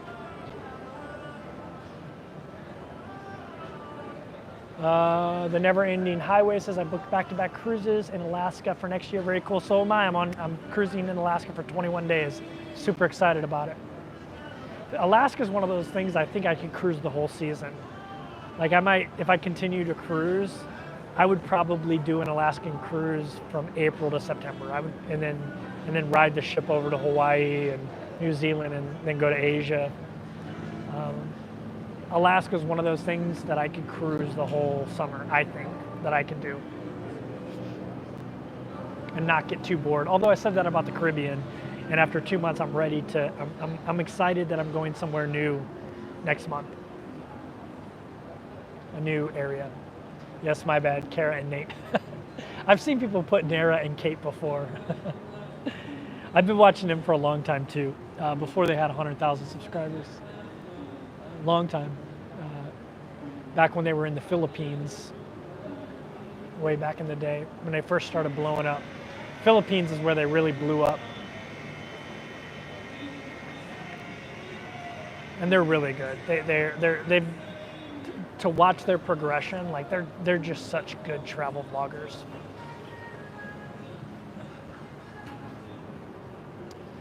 You should snorkel West Bay Beach in Roatan. Yeah, I've heard some amazing things about Roatan. Apple, I really like watching those shows about like island living and like island real estate. And a lot of times the real estate shows will be centered around Roatan. And I've noticed that Roatan has a ton of amazing snorkeling and scuba diving. So I definitely need to do more of that there. I think Roatan is on the second biggest reef in the world, next to the Great Barrier Reef. I'm pretty sure they're on that reef. So I'd imagine the snorkeling there is amazing. And like I said, I've watched those shows where people just did a lot of beach dives where they could just walk from their house into the water. I was just in the same port as Emma Cruises in Bermuda, different ship. So yeah, she's on, Emma's on the Prima right now. And she's got like a really pimp cabin. She's high rolling it this time. You should snorkel up. I already read that one. I'm cruising Alaska this July, my 3rd cruise ever, very cool. I mean, Alaska, I've cruised Alaska before, actually on Princess, 2015. It was amazing, loved it. You should snorkel West Bay. Oh, I already read that one. I keep reading the same ones. All right, guys, I'm running out of battery here, so I'm gonna have to call this a live stream. I appreciate everyone for showing up, for smashing that thumbs up button, super chats, channel members that joined, all that stuff. Thanks to the moderators who showed up and kept everything clean. Starting another cruise. I'll probably do one of these next week. So thanks everybody for watching, and I'm gonna go try to find Para DJ, and they're probably gonna do a live stream. I'm gonna try to jump in their live stream. Take care. See you next video.